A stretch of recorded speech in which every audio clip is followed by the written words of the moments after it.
On our 15th anniversary, I received divorce papers instead of flowers.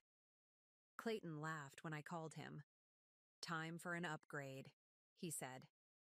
3 weeks later, his smug smile vanished when my lawyer revealed I'd been the majority owner of his business for the past 5 years.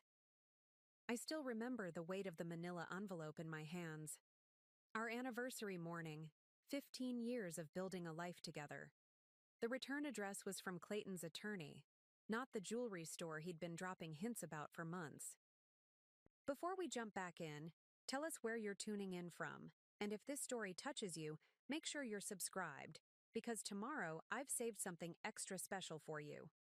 Inside weren't diamond earrings, but divorce papers, cold and official, with a yellow sticky note marked, "Sign quickly for a generous settlement." The kitchen island where I stood, imported Italian marble that Clayton had insisted on, suddenly felt like a stranger's home.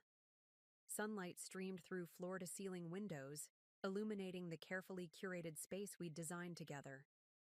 Or rather, that I had designed while Clayton nodded approvingly at the elements that would impress clients and colleagues during dinner parties. My hands didn't shake. My coffee remained steady as I placed the papers on our kitchen island, the one Clayton had insisted we needed during the renovation last year. The renovation I'd paid for, like most things in our life together. I remember thinking how fitting. It was that he would choose our anniversary for this. Clayton had always appreciated symmetry in business dealings, the poetic justice of closing a cycle on the same date it began. He applied that same calculating precision to everything, even the dismantling of our marriage. I picked up my phone and called him. He answered on the third ring. "Nikki, surprised to hear from you this early." His voice carried that artificial cheerfulness he used with difficult clients. "I got your delivery," I said, my voice calmer than I expected. "Ah, well, these things are better handled quickly and quietly." A pause. "I've been meaning to have this conversation for a while." "On our anniversary?" He laughed then, a sound I once found charming but now recognized as the same laugh he used when outmaneuvering competitors. Seemed fitting. End things. On the same day they began. Time for an upgrade, you know. For both of us. That laugh. It transported me back 15 years to when I'd first heard it across a crowded networking event. Clayton Brooks had been magnetic then. Tall, ambitious, with a confidence that bordered on arrogance, but never quite crossed the line. We'd been introduced by a mutual colleague who thought our complementary skills might make for good business. Partners. Neither of us had anticipated becoming life partners as well. "And the business?" I asked, referring to Meridian Consulting, the firm we'd built from nothing in our spare bedroom. The firm that now occupied 3 floors in a downtown high-rise and employed 68 people. Our business had been our first child, in many ways. Born in late-night strategy sessions and weekend sacrifices. Nurtured through difficult early years when we'd foregone salaries to reinvest in growth. Matured under our complementary guidance, Clayton's visionary client acquisition, paired with my methodical operational expertise. "Don't worry about that," he said with practiced smoothness. "My lawyer has worked everything out. You'll be comfortable. Nikki, just not involved anymore." The casual dismissal of 15 years building Meridian together stung more than the divorce itself, as if my contribution had been peripheral rather than fundamental. As if the countless nights I'd spent perfecting our financial models, refining our service offerings, and developing our internal systems had been mere busy work while Clayton did the real work of charming clients. After we hung up, I didn't cry. I didn't scream.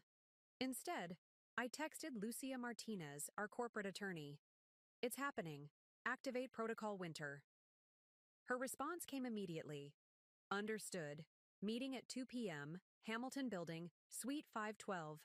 Bringing Erica. Protocol Winter." We'd established it 3 years ago when I first discovered Clayton's affair with Stella Reynolds, our then Director of Client Relations. I hadn't confronted him then. Instead, I'd quietly begun restructuring our company and our lives, preparing for the day that had finally arrived. I'd met Lucia during Meridian's second year, when we'd outgrown the legal template services we'd been using. From the beginning, she'd impressed me with her strategic thinking and ability to anticipate problems before they materialized. Clayton had been less enthusiastic, viewing legal counsel as a necessary expense rather than a strategic partner. "She's got too detail-oriented," he'd complained after our first meeting with her. "We need someone who can move quickly, not someone who sees obstacles everywhere." "Those details are what protect us," I'd countered. "And she doesn't see obstacles. She sees potential problems we can avoid with proper planning." It was an early glimpse of a fundamental difference in our approaches: Clayton's bias toward speed and my insistence on thoroughness. In the early days, we'd balanced each other well, but as the company grew, so did Clayton's impatience with what he called administrative constraints. The signs had been there for years, if I'm honest with myself. Clayton gradually taking sole credit for our joint successes, the separate bank account he thought I didn't know about, client meetings I was mysteriously excluded from, the way he began referring to my company instead of our company at industry events. There had been a particular board meeting 3 years ago that should have been my wake-up call. Clayton had presented a 5-year growth strategy that prominently featured his vision but made only passing reference to the operational infrastructure that would support it, my domain. "The market is moving quickly," he'd explained smoothly when I raised concerns privately afterward. "We need to focus on growth, not processes. Trust me on this, Nikki. I know what I'm doing." I had trusted him. That was perhaps my biggest mistake. Not the trust itself, but the failure to verify that the trust was still earned as circumstances changed. I wasn't completely blindsided when I discovered the messages between him and Stella 3 years ago. I was preparing a surprise weekend trip for our 12th anniversary when a notification popped up on his synced iPad. "Can't wait until she's gone, and Meridian is truly ours." The message had appeared while I was checking reservation details, the iPad automatically syncing messages from Clayton's phone. I still remember the physical sensation, like missing a step on a staircase, that momentary vertigo before reality reasserts itself. I'd read more messages, enough to understand that she meant me, that ours meant Clayton and Stella's, that my husband and our director of client relations were not only having an affair, but actively planning my professional removal. That night, after Clayton fell asleep, I silently moved through our home, office, photographing documents, downloading files, and forwarding emails to a secure account. Not in anger, but in self-preservation. Clayton had taught me that himself. In business, always secure your position before making a move. The business principles he'd imparted to me over the years would become the very tools I'd use to protect myself from him, an irony that wasn't lost on me even then. The next day, I scheduled lunch with Lucia Martinez, who had been our corporate attorney since the early days. Clayton had always underestimated her, viewing her as the paperwork person rather than the strategic legal mind she was. "He's planning something," I told her over salads at a restaurant far from our usual business haunts. Lucia didn't seem surprised. "I've noticed some irregularities in recent contracts, clauses that weren't run by both of you, approval signatures that came through unusual channels." "How long has this been happening?" I asked, maintaining my composure despite the sinking feeling in my stomach. "6 months, perhaps longer," she replied, her expression carefully neutral. "I assumed you were aware but had delegated more authority to Clayton." I shook my head. "What do I need to do?" Her answer was measured. "First, we document. Then, we restructure. Quietly." That meeting became the first of many. We established Protocol Winter, named after my favorite season, when everything appears dormant, but life continues beneath the surface. Together with Erica Blackwood, our most trusted financial advisor, we restructured Meridian's ownership while maintaining its daily operations exactly as Clayton expected. Preparing and narrating this story took us a lot of time, So if you are enjoying it, subscribe to our channel. It means a lot to us. Now back to the story. Erica had come to us from a major consulting firm 3 years earlier, attracted by Meridian's growing reputation and the opportunity to help shape our financial strategy. She'd quickly become invaluable, not just for her technical expertise, but for her ability to translate complex financial structures into strategic advantages. The key, Erica had explained during one of our planning sessions, is to use legitimate business reasons for every restructuring step. Nothing we do should appear reactive or defensive. And so we had proceeded methodically. The expansion funding round provided the perfect opportunity to adjust ownership structures. Clayton had been so focused on securing the capital and impressing investors that he'd signed the reorganization documents with barely a glance, certainly without reading the details that placed majority control under North Star Holdings, my separate LLC. "He's signing away control," I had whispered to Lucia during that meeting, watching Clayton scrawl his signature across page after page. "He's signing away the ability to exclude you," she had corrected. "There's a difference." The restructuring wasn't about revenge. It was about protection of the company we'd built, the employees who depended on us, and the legacy that was being threatened by Clayton's ambition and infidelity. Over the next 3 years, I maintained our marriage as if nothing had changed. I attended company functions on Clayton's arm, managed key client relationships, and continued building Meridian's reputation, all while documenting every instance where Clayton bypassed proper protocols, diverted company resources, or made decisions that should have required joint approval. I also diversified my personal investments, secured copies of all our financial records, and built stronger independent relationships with our most significant clients. Not because I wanted our marriage to fail, but because I'd learned from Clayton himself: hope for the best, prepare for the worst. The preparation had been meticulous but emotionally exhausting. Every day of performing normalcy while gathering evidence of betrayal had taken its toll. I'd developed the ability to compartmentalize with surgical precision: wife and business partner in public, strategic defender in private, which brought me to this morning: divorce papers on our anniversary and a meeting with Lucia in 4 hours. I spent those hours not in despair, but in final preparations. I transferred personal items to the secure storage unit I'd rented 2 years ago. I backed up the household computer to an external drive. I photographed every room in our home, documenting assets that Clayton might conveniently forget during settlement negotiations. The house itself, a modernist showcase in an exclusive neighborhood, had never felt like a true home. It had been Clayton's choice, selected more for impression than comfort. The condo I'd secretly purchased downtown better reflected my personal taste: warm minimalism rather than cold opulence. At 1:55 p.m., I walked into Suite 512 of the Hamilton Building, a law office I'd never visited before, deliberately chosen by Lucia to avoid any connection to Clayton's network of business associates. Lucia and Erica were waiting, along with Stanley Weber, a distinguished divorce attorney I'd quietly retained 6 months earlier when Clayton began staying late at the office with increasing frequency. "Are you ready?" Lucia asked as I sat down. "I've been ready for 3 years," I replied. The conference room had the understated elegance of old money: substantial furniture, subtle art, nothing ostentatious. It was the kind of space that conveyed authority without needing to announce. It did the opposite of Clayton's preferred aesthetic. Stanley opened a leather portfolio. "Clayton's filing is aggressive, but predictable. He's claiming that Meridian is his separate property since he's been the face of the company and taken on the CEO title for the past 4 years. He's also offering what looks like a generous settlement," Erica added.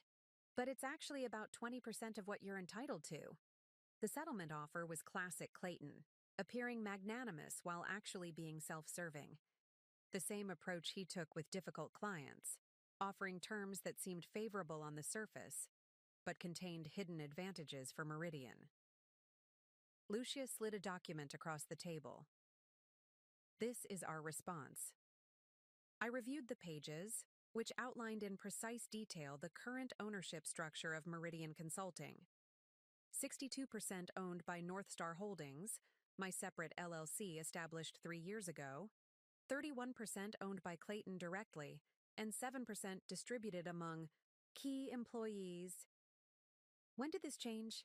I asked, though I already knew the answer. It didn't, Lucia explained. This has been the ownership structure for the past 5 years.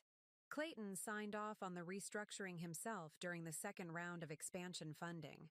He was so focused on getting the capital that he barely reviewed the organizational documents. He always did skim the boring details, I said, remembering. How often Clayton had signed whatever I put in front of him when it came to administrative matters. It had been a consistent pattern throughout our business relationship. Clayton focused on what he considered the big picture: client acquisition, market positioning, brand development.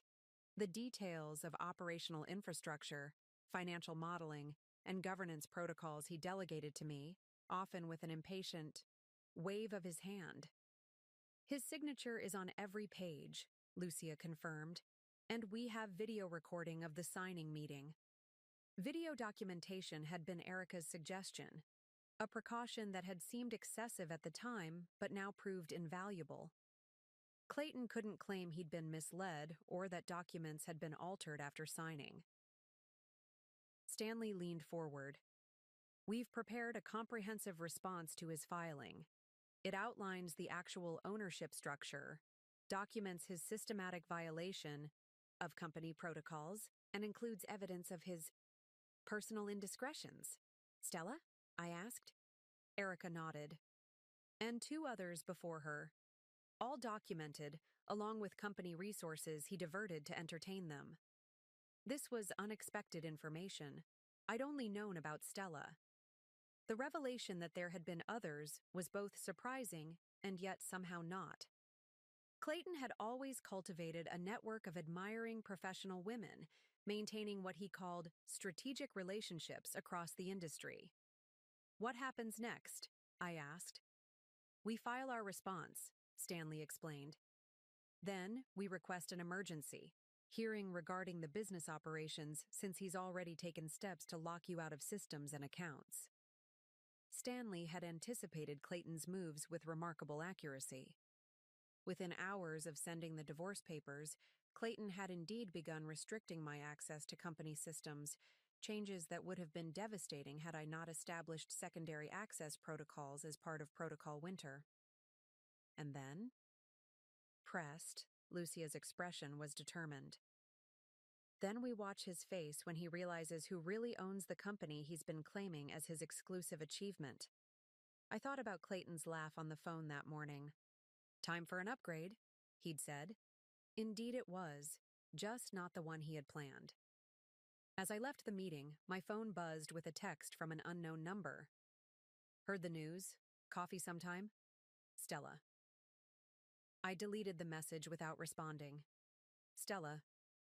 Reynolds was about to discover that her alliance with Clayton had been built on a foundation far less solid than she'd believed.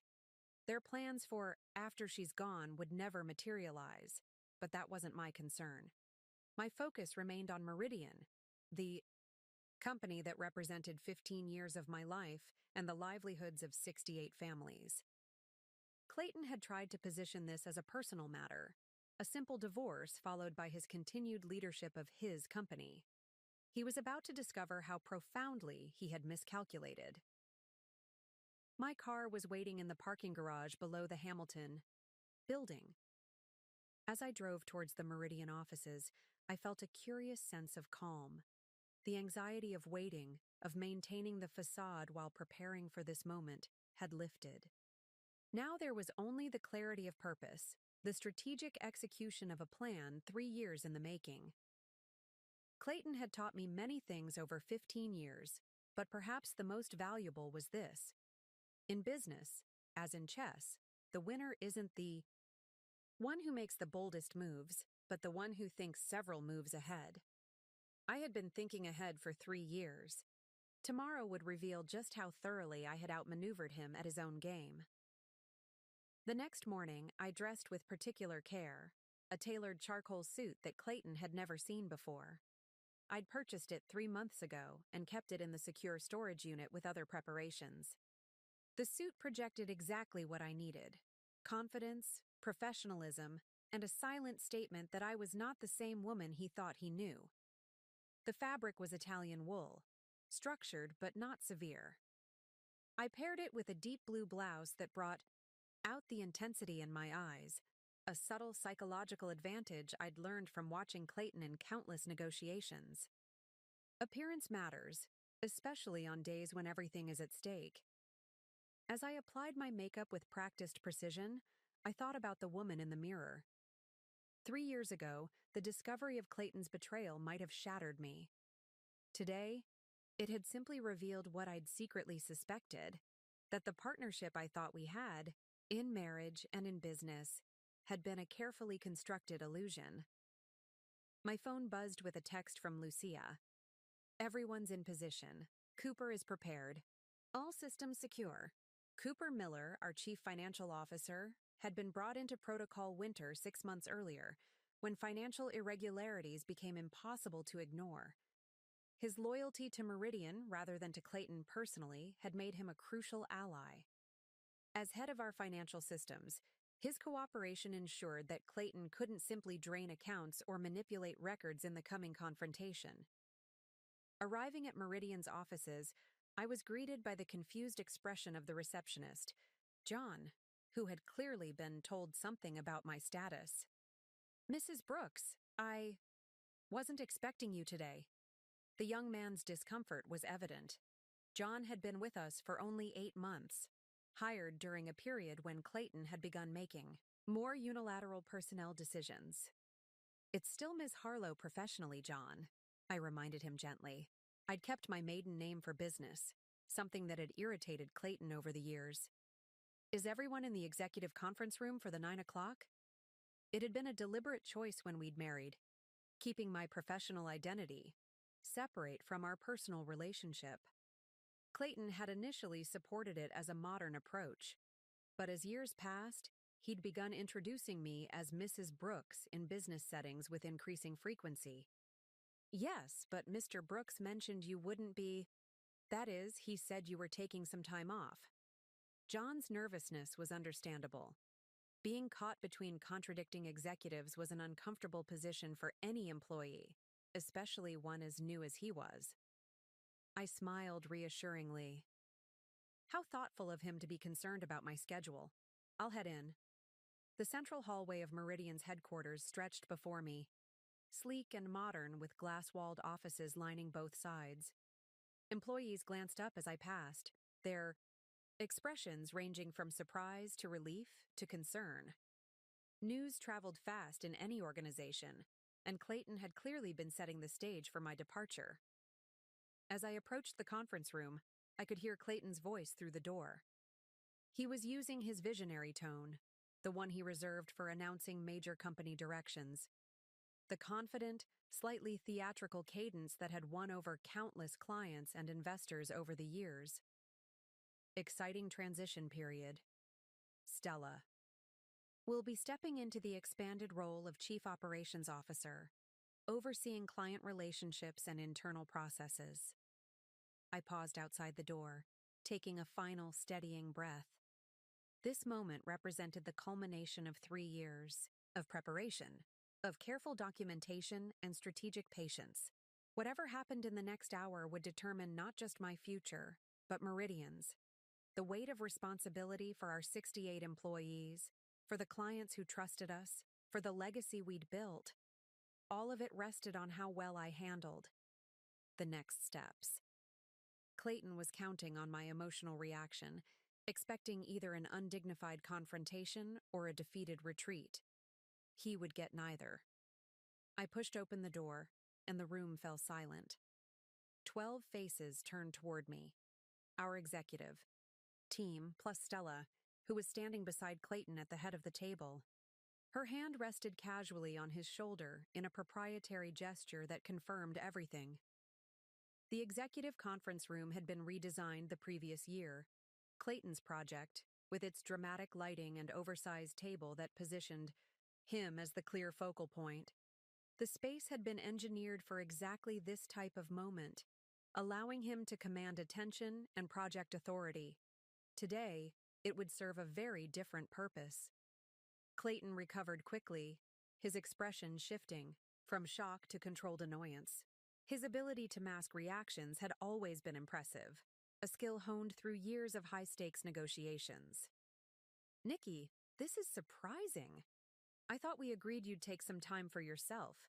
His voice carried just the right note of concerned authority, the tone he used when gently correcting a client's misunderstanding. To anyone who didn't know better, he would have sounded perfectly reasonable. "We agreed no such thing," I replied calmly, taking a seat at the opposite end of the table. "Please continue. I believe you were announcing organizational changes." I set my portfolio on the table with deliberate care. The leather-bound case contained everything I needed for what was about to unfold: documents, evidence, and the culmination of Protocol Winter's meticulous preparation. Stella's hand dropped from his shoulder. She wore a cream-colored dress that matched Clayton's tie, a coordinated visual statement of their alliance. The subtle color coordination wasn't accidental. It was typical of Clayton's attention to optics, his belief that perception shaped reality. I noticed several executives exchanging uncomfortable glances. Cooper maintained a neutral expression, though a slight nod acknowledged my arrival. The others looked varying degrees of confused or concerned.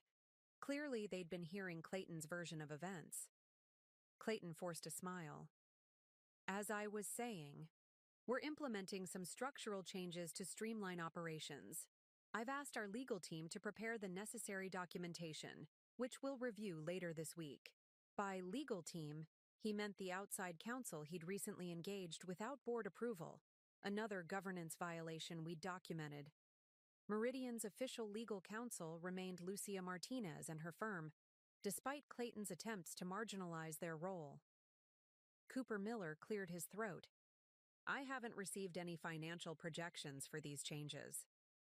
Cooper had always been meticulous about numbers, one of the reasons I'd brought him on 5 years ago despite Clayton's preference for a different candidate.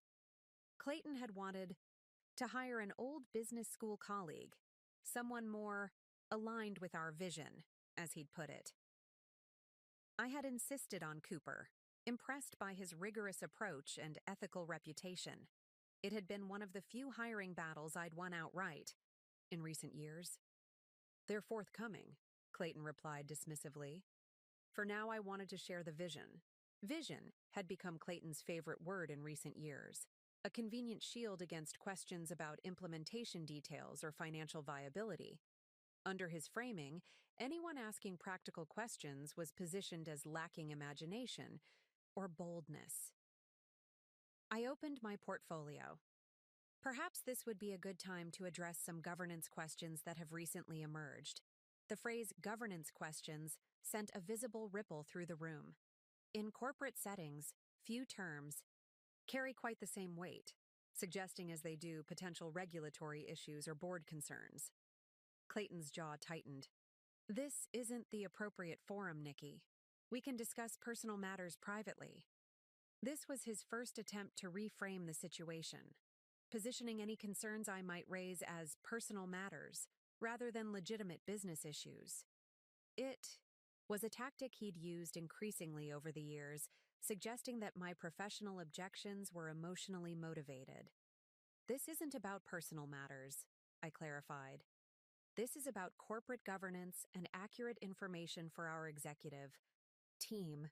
I removed several document copies from my portfolio and passed them around the table. "These are the current ownership and governance structures of Meridian Consulting."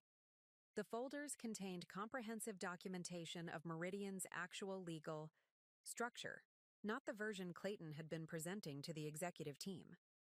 Each folder included the official corporate organizational charts, ownership percentages, and decision authority matrices that had been in place for the past 5 years. Clayton stood. "This meeting is adjourned.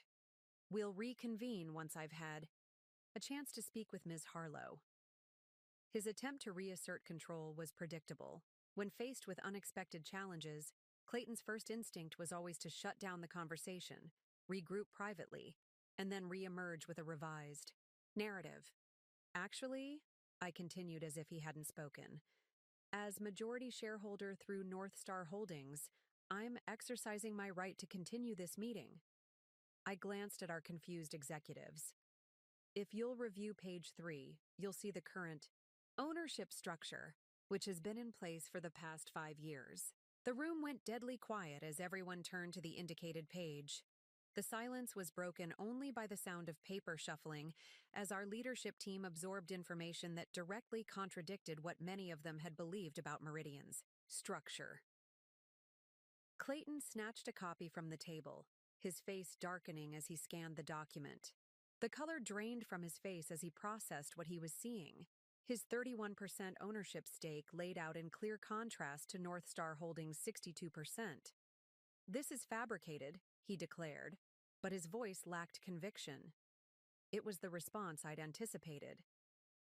Clayton's default when confronted with inconvenient facts was to dismiss them outright, buying time while he formulated a more nuanced strategy. I held his gaze. Your signature appears on pages 4, 7, and 12. The corporate seal and notarization appear on page 15. You'll find nothing fabricated in this document, Clayton. Around the table, our executives were reviewing the material with expressions ranging from shock to dawning comprehension. The realization that Meridian's ownership structure was fundamentally different from what Clayton had represented was settling in. Stella looked between us, her confident expression faltering. Clayton, what is this? She had positioned herself, physically at his side throughout the meeting, a visual embodiment of their alliance. Now, the uncertainty in her voice betrayed the first cracks in that united front. He ignored her, flipping through the pages with increasing agitation. This was for the expansion funding. You told me this was standard restructuring to secure the capital. And it was, I agreed. A restructuring that placed majority ownership with North Star Holdings, which, as page 6 clearly indicates, is solely owned by me. Cooper studied his copy with the focused attention of a financial professional, who understood exactly what he was seeing. As CFO, he would recognize the legitimacy of the documents instantly, the proper legal format, the consistent dating of amendments, the sequence of board approvals. These appear to be the same organizational documents in our corporate records. I've referenced them for audits several times. Cooper's confirmation was the turning point. As CFO, his acknowledgement of the document's legitimacy carried weight with the rest of the executive team. Clayton could dismiss my claims, but Cooper's professional verification was harder to ignore. Clayton dropped the papers. This meeting is over. Everyone out except Nikki. His voice had taken on the edge that typically preceded his rare but intense displays of temper. Throughout our marriage and partnership, I'd observed that Clayton reserved true anger for moments when he felt his control slipping. No one moved. Actually, I said quietly, as majority shareholder, I'm calling for an emergency board meeting, effective immediately. Only board members need to stay. I looked around the table. That would be myself, Clayton, Cooper as CFO, and Lucia Martinez, who should be arriving momentarily. As if on cue, the door opened, and Lucia entered, accompanied by 2 people I recognized as partners from her firm. Her timing was perfect. We had coordinated her arrival to coincide with this moment, understanding the psychological impact it would have. Perfect timing, I noted. The board is convening to address some governance concerns. Lucia's presence changed the dynamic instantly. As Meridian's long-standing corporate counsel, her arrival with colleagues signaled the seriousness of the situation. This wasn't a marital dispute spilling into the workplace. It was a formal governance review with legal oversight. The non-board executives filed out, casting uncertain glances between Clayton and me. Stella hesitated, clearly reluctant to be excluded. You should go, Clayton told her stiffly. But I'm being appointed COO, she protested. Her objection revealed more than she perhaps intended, confirming that she had indeed been promised a position of authority within Meridian, despite having no formal qualifications for the role beyond her. Relationship with Clayton? That appointment has not been approved by the board, I pointed out, and would require a majority vote.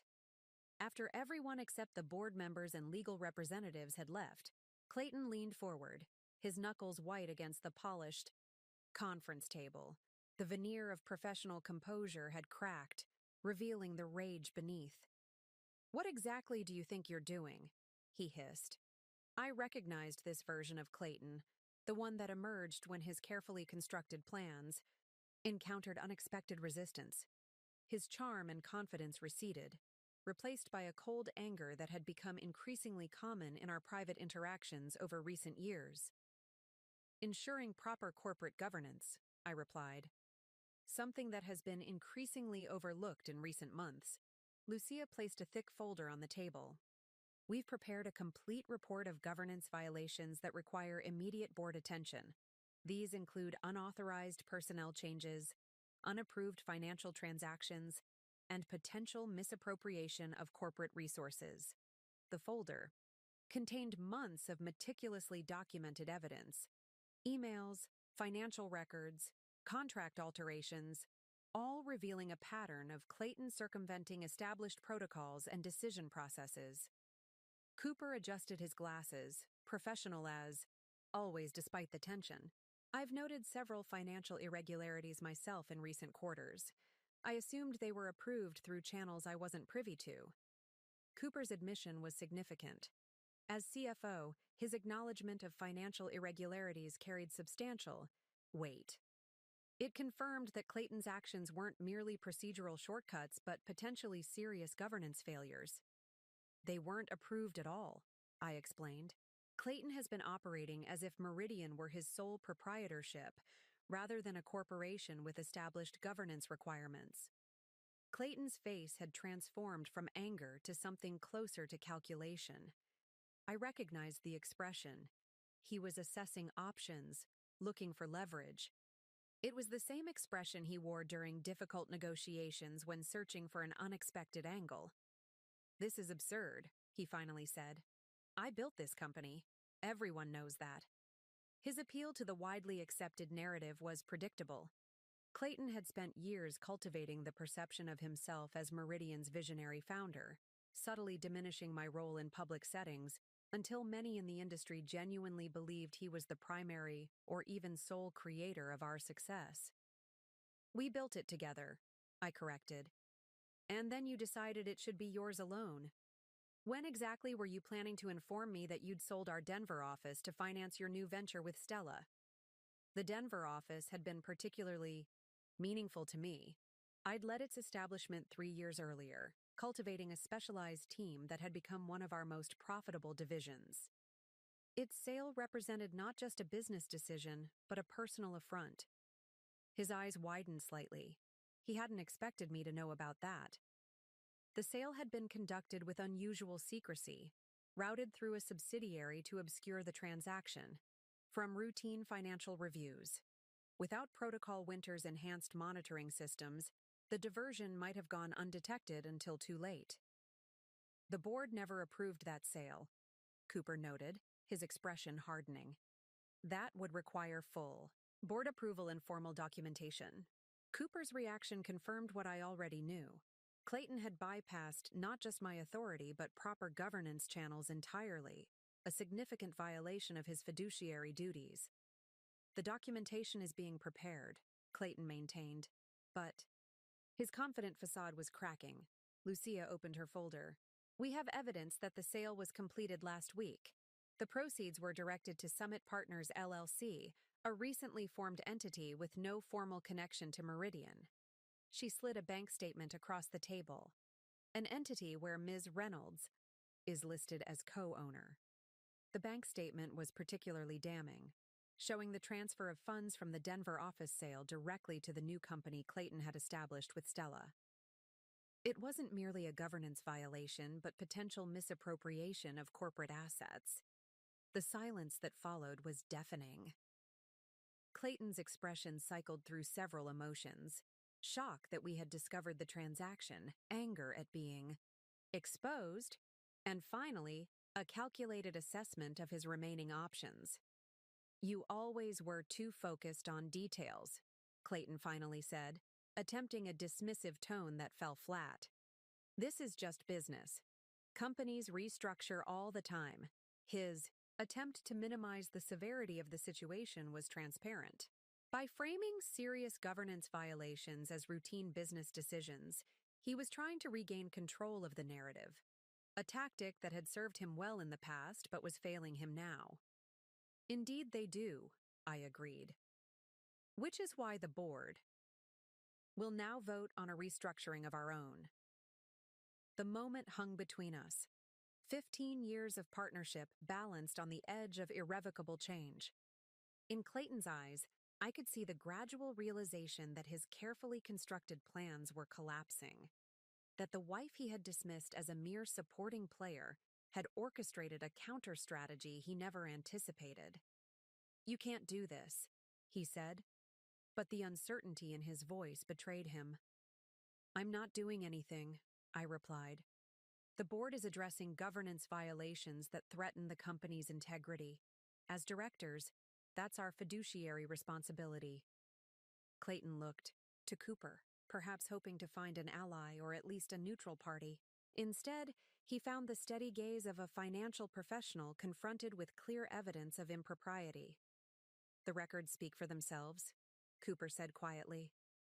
"These transactions were deliberately concealed from standard financial reporting." Clayton's isolation in that moment was complete. The reality of his situation was finally sinking in, that the company he had increasingly claimed as his personal domain had never actually been his to control. "Shall we proceed to the vote?" Lucia asked, professional as always despite the charged atmosphere. Clayton stared at the documents spread across the table, evidence of his systematic attempts to claim Meridian as his own, to erase my contribution, to build a new future with Stella using resources that weren't his to take. "This isn't over," he said, the words carrying both threat and recognition that, for today at least, he had lost. "You're right," I agreed. "It's just beginning." The confrontation I had prepared for during 3 long years had finally arrived. Clayton had expected to dictate terms from a position of strength, confident in his control of Meridian and his ability to push me aside. Instead, he found himself facing the consequences of his own actions, exposed by the very attention to detail he had always dismissed. Protocol Winter had emerged from dormancy, revealing that beneath the surface, preparations for this moment had been advancing all along. The emergency board meeting lasted 4 hours. Clayton alternated between defensive posturing, thinly veiled, threats, and eventually, desperate negotiation.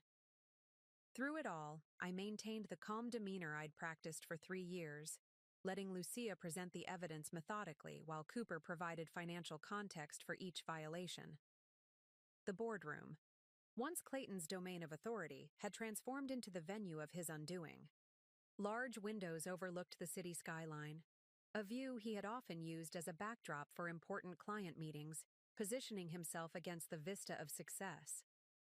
Today, that same view served as silent witness to his professional unraveling. "Let's begin with the Denver office transaction," Lucia said, her tone measured as she opened a comprehensive file. On April 12th, Meridian Denver Holdings was transferred to Apex Acquisitions for $2.4 million, significantly below market value. Apex then immediately transferred ownership to Summit Partners, LLC. The transaction trail was displayed on the conference room screen, a damning sequence of shell companies and redirected funds that Cooper narrated with clinical precision. "Apex Acquisitions appears to be a shell company," he explained, highlighting key details in the financial records. "It existed for precisely 4 days, long enough to serve as an intermediary in the Denver office transfer." Clayton shifted in his chair, the Italian leather no longer seeming to offer the comfort it once did. This was a strategic divestment. Denver wasn't performing to expectations. That's interesting, I commented, considering Denver's Q1 revenue exceeded targets by 22%. Their client retention rate is the highest in the company. The Denver office had been one of our most successful expansions, a point of particular pride for me. I had personally recruited the team lead, developed their service model, and nurtured their client relationships. Clayton knew exactly what the office meant to me, which perhaps explained why he had targeted it first. These unauthorized transfers to Summit Partners totaled $2.7 million over the past 6 months, Cooper explained, highlighting a spreadsheet projection. That's approximately the value of the Denver office that was sold without board approval. Cooper's presentation was devastating in its thoroughness. Each transaction was documented with timestamps, authorization codes, and the digital trail that linked the activities directly to Clayton's credentials. There was no ambiguity, no room for alternative interpretation. Clayton's attorney, who had arrived an hour into the meeting looking harried and unprepared, leaned over to whisper something in his ear. The attorney, Benjamin Reynolds from a mid-tier firm, was clearly out of his depth. His expertise appeared to be in divorce proceedings, not complex corporate governance matters. My client was operating under the understanding that as CEO, he had operational discretion, the attorney offered weakly. It was a desperate attempt to reframe Clayton's actions as reasonable business decisions rather than governance violations. The argument might have influenced an uninformed audience, but it fell flat before the financial and legal professionals assembled in the boardroom. Lucia smiled thinly. Operational discretion does not extend to selling corporate assets or diverting proceeds to personal ventures. The corporate bylaws are quite clear on matters requiring board approval. She turned to a specific section of the documentation, highlighting the relevant passages with practiced efficiency. Section 7.3 explicitly requires board approval for any asset disposition exceeding $250,000 in value. Section 12.1 prohibits related party transactions without full disclosure and recusal from voting. Clayton's attorney shifted uncomfortably. My client reserves the right to dispute these interpretations. Of course, Lucia agreed. That's his prerogative. However, the documentary evidence is substantial, and I've taken the liberty of consulting with 3 independent corporate governance experts who have provided written opinions supporting our position. This was a component of Protocol Winter I hadn't been aware of. Lucia had gone beyond our preparations to secure external validation, further strengthening our position. Her thoroughness reminded me why I had trusted her as our corporate counsel, despite Clayton's attempts to marginalize her role. The meeting progressed through a comprehensive review of Clayton's governance violations, unauthorized personnel changes, undisclosed conflicts of interest, manipulation of financial reporting to obscure certain transactions. Each allegation was supported by meticulous documentation, presented in a sequence that revealed not isolated incidents, but a systematic pattern of misconduct. By early afternoon, the boardroom atmosphere had shifted from confrontational to something closer to a methodical dismantling. Each piece of evidence further eroded Clayton's position until the final vote was merely a formality. Through it all, I watched Clayton's expressions cycle through familiar patterns, the confidence that had initially dismissed the allegations, giving way to defensive arguments, then to anger as those arguments failed, and finally to a calculating assessment of his diminishing options. The board resolves to remove Clayton Brooks as CEO of Meridian Consulting, effective immediately, I stated for the record as Cooper seconded the motion. Further, all transactions conducted without proper board approval within the last 12 months will be subject to comprehensive review and potential legal action for recovery of assets. The vote was taken formally, with Cooper and I constituting the majority. Clayton abstained rather than voting against, perhaps a final strategic decision, avoiding the creation of a record that showed explicit opposition to proper governance. Clayton's face had lost the confident glow I'd grown so familiar with over 15 years. He looked older suddenly, his carefully maintained image of success crumbling visibly. The man who had entered the boardroom as CEO, certain of his authority and position, would leave as a removed executive with no operational role. "You've been planning this for years," he said quietly, as the others gathered their materials. It wasn't quite an accusation, more an acknowledgement tinged with something like reluctant respect. In that moment, I saw a flicker of the man I had first partnered with, the one who could recognize and appreciate strategic thinking even when it worked against him. "I've been protecting what we built," I corrected. "You've been planning its dismantling for years." That distinction mattered to me. My actions hadn't been about revenge or even self-preservation alone. They had been about protecting Meridian, the company, the employees, the clients, the legacy we had built together before Clayton decided it should be his alone. As we exited the boardroom, the tension in the office was palpable. Employees watched through glass walls, pretending to work, while absorbing the corporate drama unfolding before them. The floor was unusually quiet, conversations hushed, phone calls taken in lowered voices, everyone sensing that significant changes were occurring.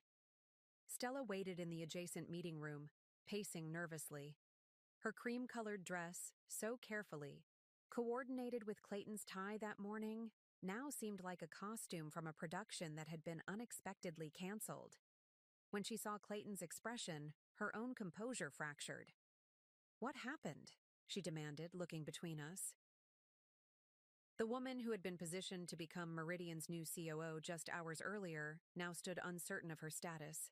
Her planned ascension abruptly derailed. Her relationship with Clayton had been built on a foundation of shared ambition and anticipated power, both now crumbling before her. Clayton brushed past her without answering. His silence spoke volumes. The man who always had words, explanations, narratives to shape any situation, found himself wordless in the face of complete reversal. I paused, considering the woman who had been both my colleague and my husband's mistress. Stella Reynolds had been hired 3 years ago as Director of Client Relations, a role she had performed competently, if not exceptionally. Her greater talent had been in understanding and aligning herself with power, a skill she had deployed effectively with Clayton. "The board has voted to remove Clayton as CEO," I explained professionally, "and is reviewing all unauthorized transactions, including your appointment and the formation of Summit Partners." My tone remained neutral.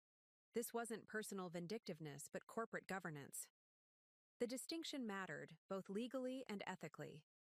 Whatever personal feelings I might have harbored toward Stella were irrelevant to the professional consequences of her actions. Her eyes widened.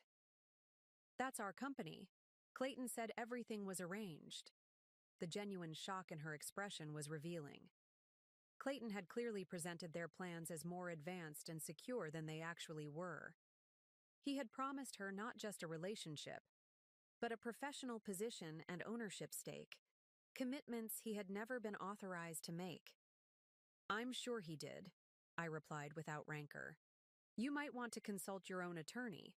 The board will be in touch regarding your continued employment at Meridian." I wasn't being cruel, merely factual. Stella's participation in unauthorized transactions and conflicts of interest would need to be addressed. Whether that resulted in termination, legal action, or some form of settlement would depend on the full investigation now underway. I left her standing there, caught in the aftermath of Clayton's failed coup, not out of cruelty, but because there were more pressing matters to address. The company needed stabilization after the shock of leadership change. The hallway outside felt different now. The sleek, modern design that had always reflected Clayton's aesthetic preferences suddenly seemed like a space in transition, awaiting new definition. Employees watched me pass, their expressions a mixture of curiosity, concern, and in some cases, what appeared to be cautious relief. In my office, which, thankfully, Clayton hadn't yet reassigned, I found Erica waiting with a comprehensive transition plan already prepared. We had anticipated this day coming, though not necessarily triggered by divorce papers on my anniversary.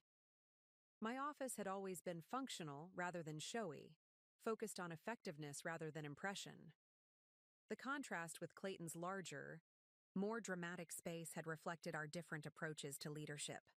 Now that separation of styles would become more significant as I assumed full control of Meridian's direction. The executive team is understandably concerned, Erica reported. Cooper is talking to them individually, but they need to hear from you directly. Erica's calm efficiency was exactly what the situation required. While I had been in the boardroom, overseeing Clayton's removal, she had been activating the next phase of our contingency plans, preparing communications, securing systems, and developing the transition strategy that would carry Meridian through the coming days. I nodded, reviewing the communication strategy we'd developed. Schedule an all-hands meeting for tomorrow morning. For today, I'll meet with department heads to reassure them about operational continuity. The transition plan was comprehensive, covering everything from immediate security protocols to long-term strategic repositioning. We had developed it methodically over the past year, refining it as Clayton's behavior became increasingly concerning. And Clayton's access? She asked. Already restricted, I confirmed. IT implemented the contingency protocol as soon as the board vote was recorded. Protocol Winter had included detailed technical preparations, secondary authentication systems, backup access protocols, and carefully documented chains of command that could be activated when necessary. Clayton had always dismissed cybersecurity as excessive overhead, another detail he'd considered beneath his attention. Marcus Chen, our security director, had been instrumental in developing these protections. Initially hired to enhance client data security, his role had expanded to include safeguarding Meridian's internal systems from precisely the kind of threat Clayton now posed, an authorized insider with motivation to cause harm. Marcus reports, "All critical systems are secure," Erica added. Clayton's credentials were revoked at 2:17 p.m., immediately following the board vote. The backup authentication systems are functioning as designed. This was particularly gratifying. Clayton had never understood why I had insisted on redundant security systems, multiple authorization layers, and regular penetration testing. He had viewed these measures as bureaucratic obstacles rather than essential protections. "What about the client accounts?" I asked. "No unusual activity detected. Cooper has prepared a client communication strategy, prioritized by relationship value and sensitivity. We can begin outreach this afternoon." Client relationships represented Meridian's most valuable asset, the foundation of our revenue and reputation. Protecting them during this transition was paramount. Clayton had cultivated personal relationships with many key clients, positioning himself as their primary contact despite the teams of consultants who actually delivered services. "Start with the top 10, I instructed. "I'll handle Knox, Westfield, and Beaumont personally.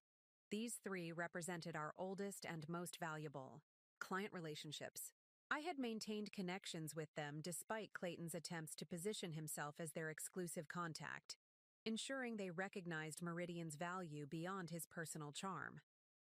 By evening, I had met with every department head, conducted calls with our three largest clients to ensure continuity, and signed emergency authorizations to freeze the questionable transactions Clayton had initiated.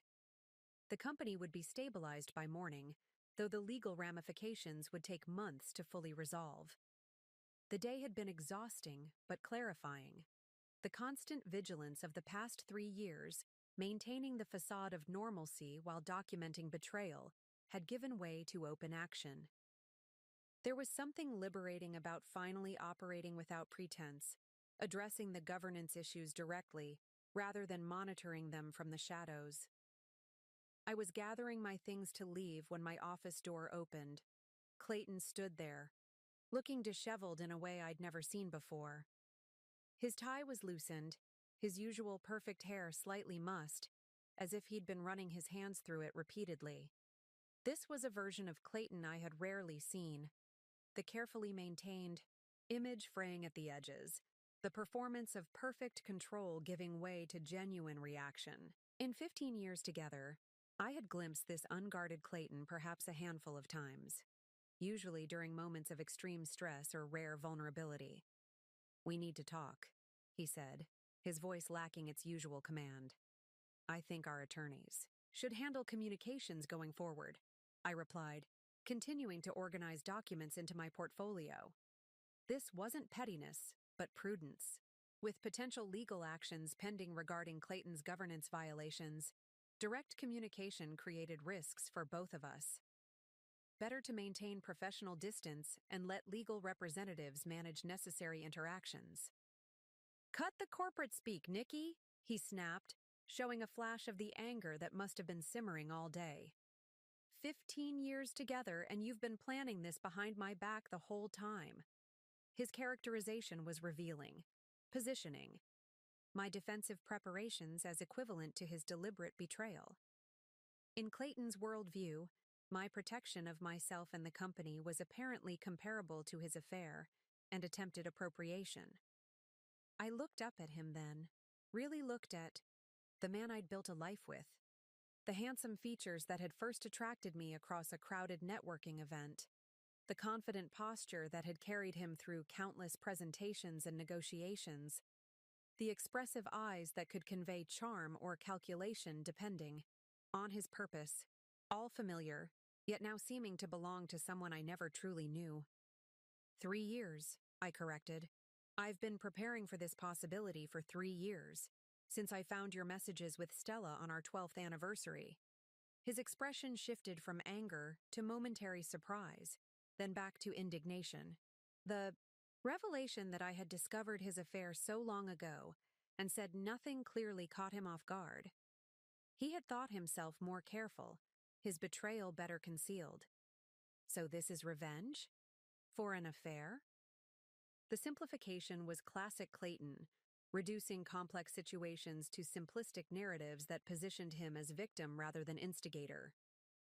Throughout our marriage and partnership, he had consistently reframed conflicts to minimize his responsibility and emphasize external factors.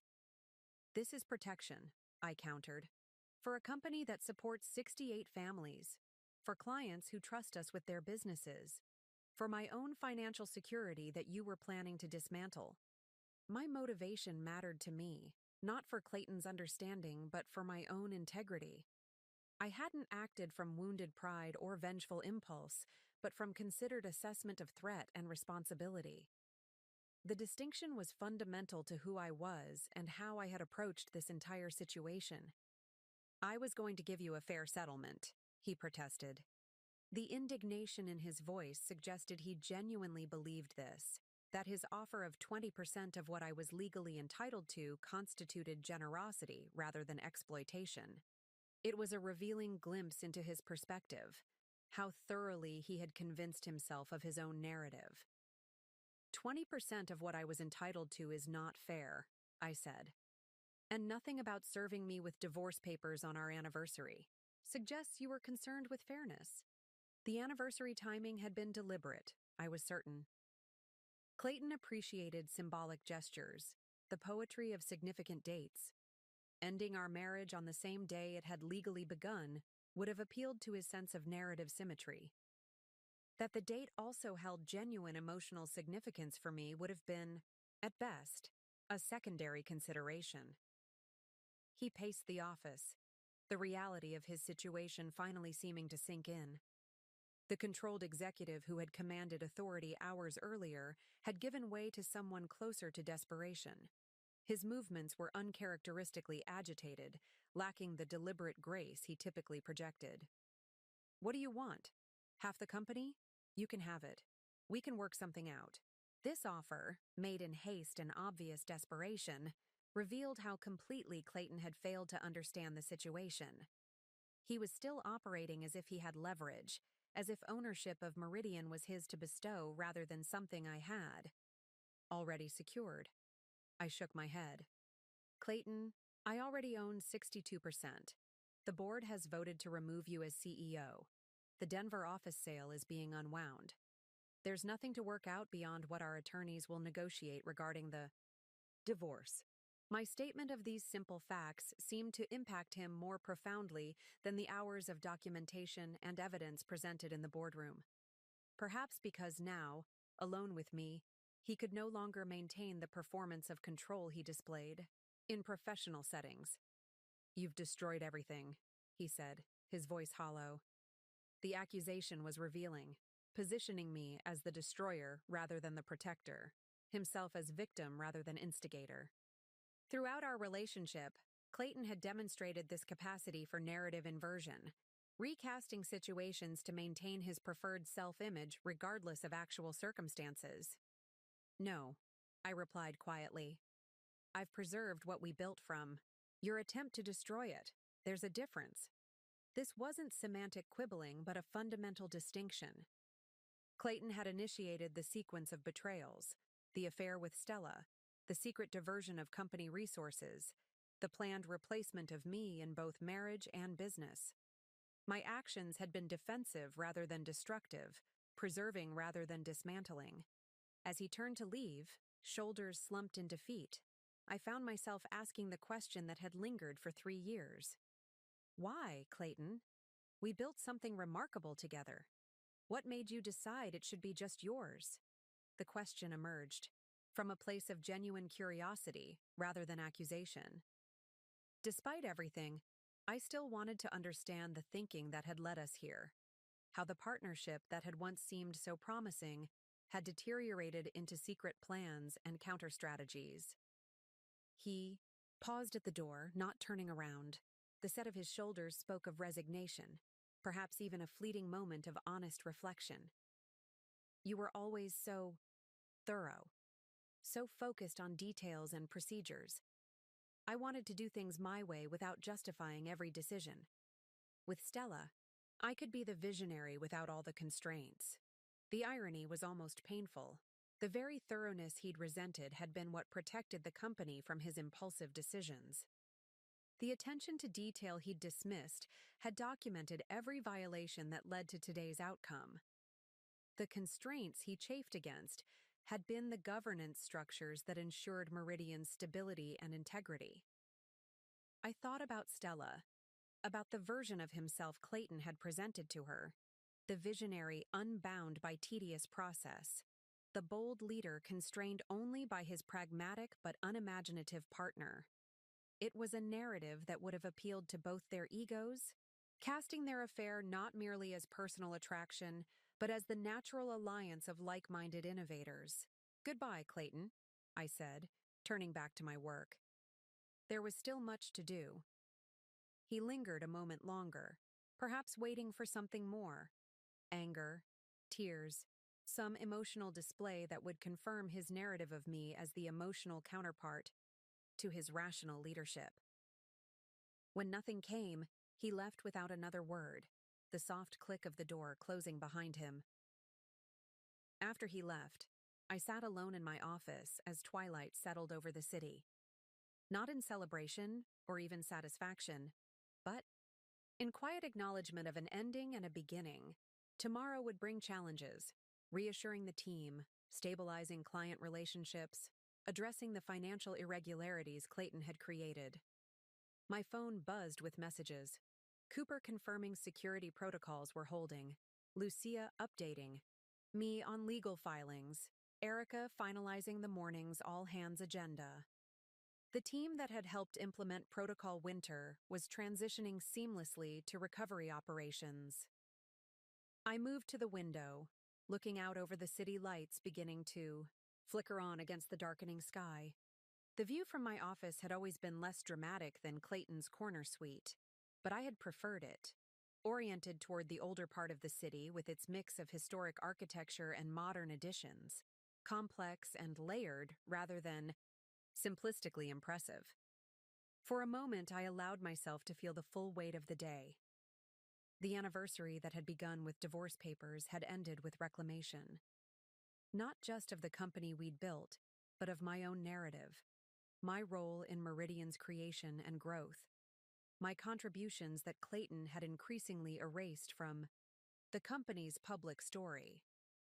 There was grief there, certainly, not just for the marriage that had ended long before today's divorce filing, but for the partnership that had once held such promise.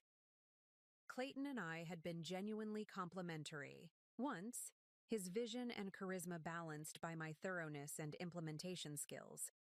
We had accomplished together what neither could have achieved alone. That synergy had been real, at least for a time, before Clayton began to resent the very qualities that made our partnership effective. Before he decided that my contribution was dispensable, my role an impediment to his unfettered vision rather than the foundation that made vision achievable. My reflection in the window glass looked back at me, composed, professional, resolute. Not the broken ex-wife Clayton might have expected today, but the executive who had protected what we built from his attempt to claim it exclusively as his own. Clayton had wanted an upgrade. He got one, just not the one he expected. The next morning arrived with crystalline clarity, both in the sharp autumn sunlight streaming through my condo windows and in my own sense of purpose. The constant vigilance of the past 3 years had lifted, replaced by the straightforward challenges of rebuilding and reinforcing what Clayton had tried to dismantle. I dressed with careful intention, a deep blue suit that conveyed authority, without aggression, professional yet approachable. Today's all-hands meeting would set the tone for Meridian's path forward. The employees deserved transparency about the leadership changes and confidence in the company's stability. As I applied my makeup with practiced efficiency, I considered the woman in the mirror. 3 years of maintaining appearances while preparing for yesterday's confrontation had taken a toll I was only now beginning to recognize. The constant compartmentalization, wife, business partner, secret strategist, had required a fragmentation of self that could now begin to heal. My phone chimed with a text from Cooper. Office secure. Clayton attempted remote access at 5:43 a.m., blocked by security protocols. The early hour of the attempt was telling.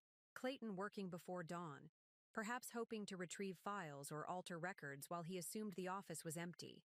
The predictability of the move validated our security preparations, the layered protections Marcus had implemented specifically to counter insider threats.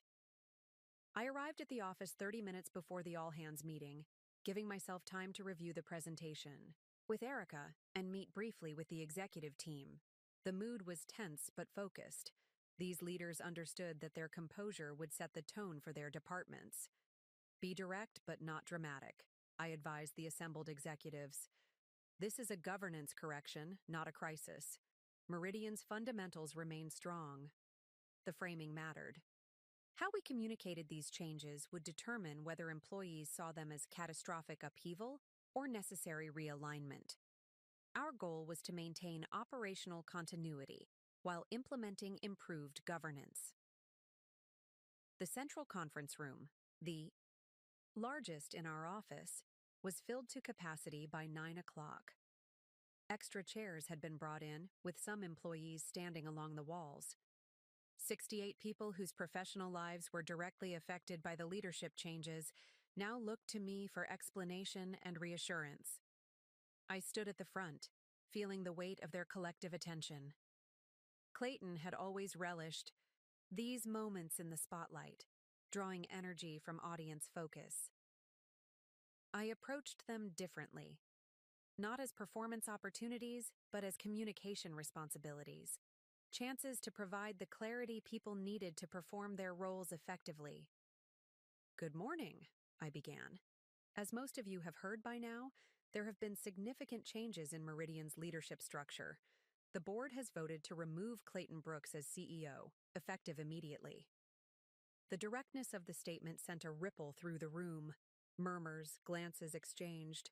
Slight shifts in posture as people absorbed the confirmation of rumors that had been circulating since yesterday afternoon.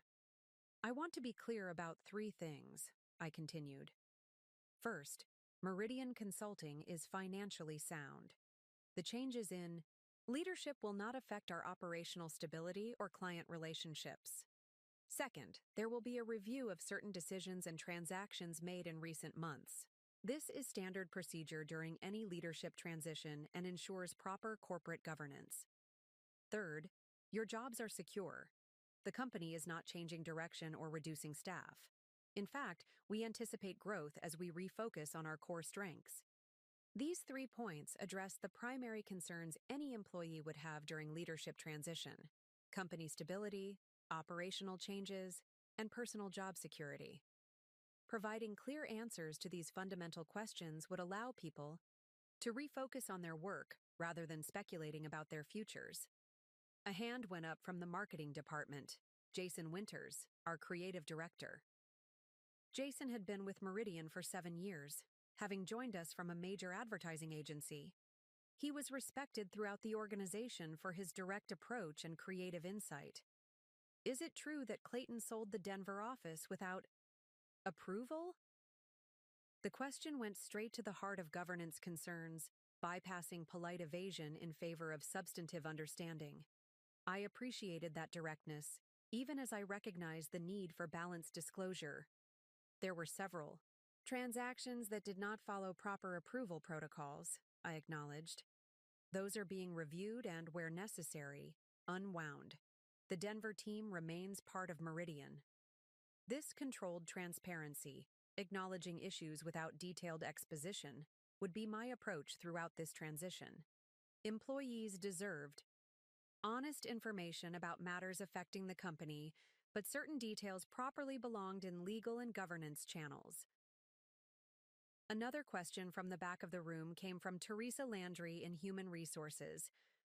What about Stella's promotion to COO? The question touched on both governance and personnel matters, complex territory that required careful navigation. Stella's relationship with Clayton was an open secret within the organization, making her proposed promotion a particularly sensitive topic. All recent personnel changes are being reviewed, I responded. Ms. Reynolds' situation will be addressed individually, as with any HR matter. The balanced response acknowledged the issue without transforming a corporate governance matter into personal drama.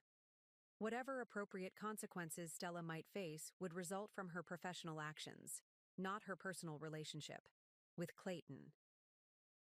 The questions continued for 20 minutes, ranging from practical concerns about client transitions to more speculative inquiries about Meridian's future strategic direction. I answered each honestly but without unnecessary detail, maintaining the balance between transparency and discretion that effective leadership required. After the meeting, Cooper approached me in the hallway. "You handled that well," he observed. Perfect balance of information and discretion. Cooper's approval meant something. As CFO, he understood the delicate balance required when discussing financial and governance matters with the broader organization. Too little information created anxiety, too much created potential legal exposure.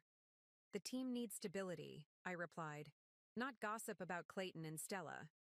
Speaking of which, Cooper lowered his voice slightly. Stella cleared out her office. This morning, she left a resignation letter citing hostile work environment. The strategic nature of Stella's departure wasn't surprising. By resigning rather than waiting for potential termination, she was attempting to position herself as the aggrieved party, rather than a participant in governance violations. I couldn't help but smile slightly. Clever. Attempting to position herself as the victim before we could address the Summit Partners situation. Exactly, Cooper confirmed. Legal is already preparing a response in case she files anything. The documentation of her involvement in the unauthorized transactions is extensive. Lucia's thoroughness had ensured we had comprehensive evidence of Stella's participation in the governance violations. Emails, meeting recordings, transaction authorizations bearing her digital signature. Whatever narrative she might attempt to construct, the factual record would serve as powerful counterweight. The day proceeded with methodical focus, client calls, system access resets, financial reviews. By late afternoon, A pattern had emerged of just how extensively Clayton had been operating outside proper channels. It wasn't just the Denver office sale or the Summit Partners venture. There were dozens of smaller decisions, each bending or breaking established protocols. Many of these violations would have remained undetectable without Protocol Winter's enhanced monitoring systems. Clayton had become increasingly sophisticated in concealing his actions, using intermediaries, creating plausible alternative explanations, and exploiting governance blind spots that existed within any organization. Lucia arrived at 4 with updates from her team's review, her expression grave as she settled into the chair across from my desk. We've identified $3.8 million in questionable transactions over the past year, she reported, spreading documents across my desk. Most troubling are these payments to consulting firms that appear to exist only on paper. I examined the records, recognizing Clayton's familiar patterns. He'd always preferred complexity to transparency, creating elaborate structures for what could have been straightforward transactions. I had once attributed this tendency to creativity. Now I recognized it as deliberate obfuscation. Shell companies? I asked. Lucia nodded. 3 different entities, all registered in Wyoming with minimal disclosure requirements.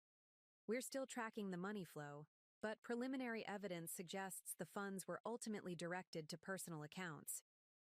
Wyoming had become a domestic alternative to offshore havens, offering significant privacy protections and minimal reporting requirements.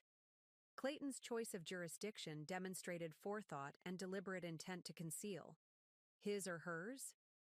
I asked, meaning Stella. Both, it appears, though the majority went to accounts in Clayton's name only. The division was interesting, suggesting that while Clayton had included Stella in his plans, he had maintained control of the larger share of diverted funds. Even in betrayal, he had preserved his dominant position.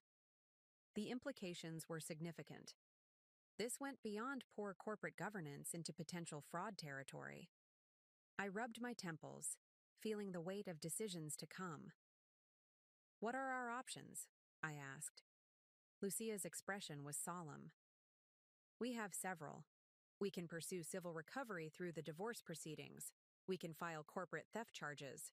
Or we can negotiate a settlement that includes full repayment plus his remaining shares in exchange for no criminal charges.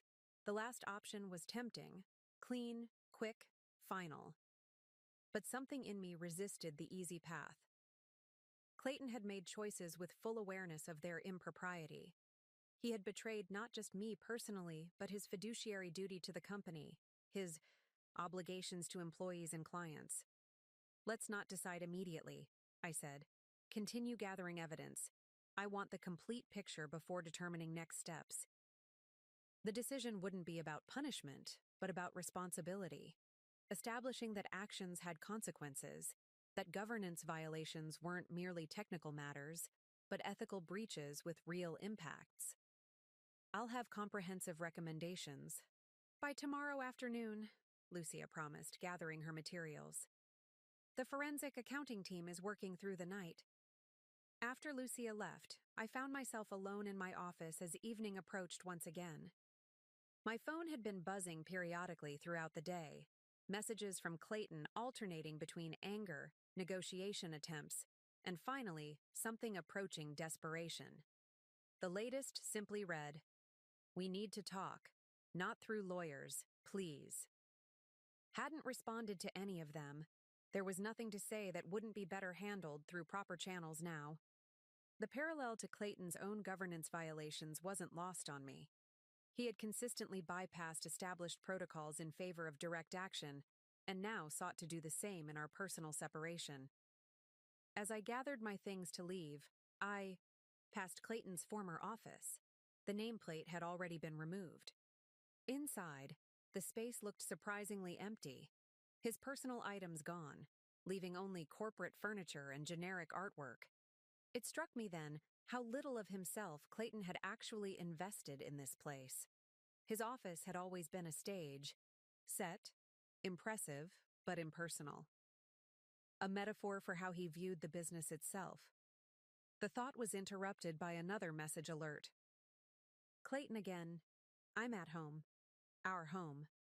I think you at least owe me a conversation after 15 years.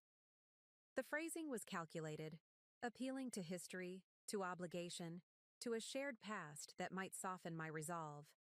Classic Clayton, leveraging emotional connection to achieve practical objectives. I paused in the hallway, considering. On one hand, engaging directly risked emotional manipulation or confrontation without legal counsel present. On the other, Clayton and I would eventually need to address the personal aspects of our separation beyond the business implications. You have 1 hour, I texted back. I'll be there at 7. Setting clear boundaries seemed prudent. A defined time frame, established expectations, the implicit understanding that this was a courtesy rather than an obligation. As I drove to what had been our shared home for the past decade, I rehearsed boundaries in my mind. This conversation would be about closure, not negotiation, about human decency, not business transactions. The house came into view as I turned onto our street. Modern architecture with clean lines and dramatic lighting, more showcase than sanctuary. We had purchased it 4 years ago, upgrading from our previous home as Meridian's success grew. Or rather, Clayton had selected it and I had acquiesced, recognizing even then that our definitions of home were increasingly divergent. When I pulled into the driveway, I noticed Clayton's car parked, haphazardly, unlike his usual precise alignment, a small detail that spoke volumes about his current state. I took a deep breath before exiting my car.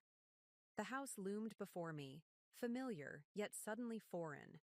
No longer home, just a property to be divided like everything else in our disintegrating marriage.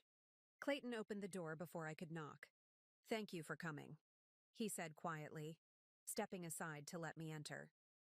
The man standing before me bore little resemblance to the confident CEO who had laughed on the phone just days ago, telling me it was time for an upgrade. His eyes were ringed with fatigue. His posture lacked its usual commanding presence. The carefully pressed shirt was wrinkled, the designer jeans sitting awkwardly on his frame as if he'd lost weight in the span of a day. Good, I thought. Let him feel a fraction of the devastation he had planned for me. 1 hour, I reminded him, stepping into what had once been our shared life. The clock's ticking. The interior of our home reflected Clayton's mental state, disordered in a way I'd never seen before. A half-empty tumbler of whiskey sat on the coffee table. Papers were scattered across the kitchen counter. His laptop lay open, displaying spreadsheets I recognized as Meridian's financial projections. This was perhaps the most shocking aspect of the scene. Clayton had always been meticulously organized, his physical spaces as carefully controlled as his public image. The disarray spoke volumes about his psychological state in a way words couldn't convey. I noticed subtle changes throughout the space that indicated his distress. The throw pillows on the sofa, arranged each morning by the housekeeper in a specific pattern Clayton had dictated, were crushed and disorganized. A dress shirt lay, discarded on an armchair. The blinds, typically adjusted to precise angles for optimal lighting, hung unevenly. The home theater room's door stood ajar, revealing the glow of paused financial news coverage, undoubtedly reporting on rumors of Meridian's leadership changes. The business press had always taken interest in Clayton, featuring him in profiles and interviews where he'd positioned himself as Meridian's visionary founder. Today, those same outlets would be speculating about his sudden removal. "Would you like something to drink?" he offered, gesturing vaguely toward the kitchen. The politeness seemed absurd given the circumstances, a reflexive adherence to social norms even as everything else collapsed around him. It reminded me of how Clayton had always compartmentalized, maintaining perfect surface calm regardless of underlying turbulence. "No," I replied, remaining standing. "What did you want to discuss?" I kept my posture neutral, neither defensive nor aggressive. The body language techniques Clayton had taught me years ago, power positioning, he'd called it, now deployed in this strange final negotiation between us. Clayton ran a hand through his hair, a gesture of stress I'd seen countless times during difficult client negotiations. The carefully styled precision that normally characterized his appearance had given way to something more authentic and less controlled. "This isn't how I wanted things to go." The statement hung in the air between us, ambiguous in its sincerity. Was he expressing genuine regret for the outcome, or merely disappointment that his plans had failed? Divorce papers on our anniversary suggest otherwise. My response cut through the ambiguity, focusing on actions rather than intentions. Throughout our relationship, Clayton had been masterful at expressing noble intentions while taking contradictory actions, a pattern I'd gradually recognized over 15 years together. He had the decency to wince. The timing was a mistake. My attorney suggested making a clean break before the quarterly financials were released. The quarterly financials would have revealed several of the transactions now under investigation, including the Denver office, sale, and certain consulting payments that had actually been diverted to Summit Partners. His attorney's advice had been strategically sound but emotionally tone-deaf. "Of course he did," I said. "Because the financials would have revealed the Denver office sale, which might have affected the divorce settlement calculation." Clayton moved to the living room, sinking heavily onto the sofa. The Italian leather, selected for its precise shade of cognac and butter-soft texture, had been delivered just 6 months ago, replacing a perfectly good predecessor that Clayton had deemed dated. Another example of his constant pursuit of the newer and better. "You've always seen through everything, haven't you? Every strategy, every plan." There was something approaching admiration in his tone, professional respect from one strategist to another, even as our personal relationship disintegrated. That compartmentalization again, the ability to separate business assessment from emotional context. "Not everything," I replied, thinking of the 3 years I'd spent preparing while maintaining the facade of a stable marriage. "I didn't see your betrayal coming until it was already underway." The kitchen island where I stood provided literal distance between us. I remembered selecting the Carrara marble with Clayton. He had insisted on the perfect veining pattern, rejecting several slabs before finding one that satisfied his exacting standards. Now it formed a boundary in our final personal negotiation. "It wasn't personal," he said, reaching for his whiskey. "It was business."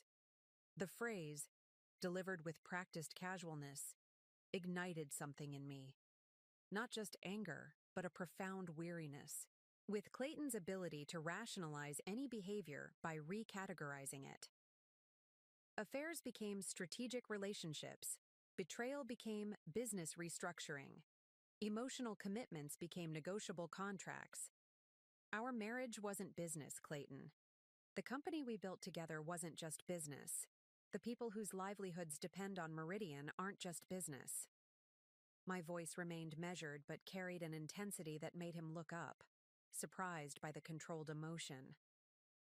Throughout our relationship, I had largely adopted Clayton's preference for analytical rather than emotional communication. This deviation from pattern caught his attention.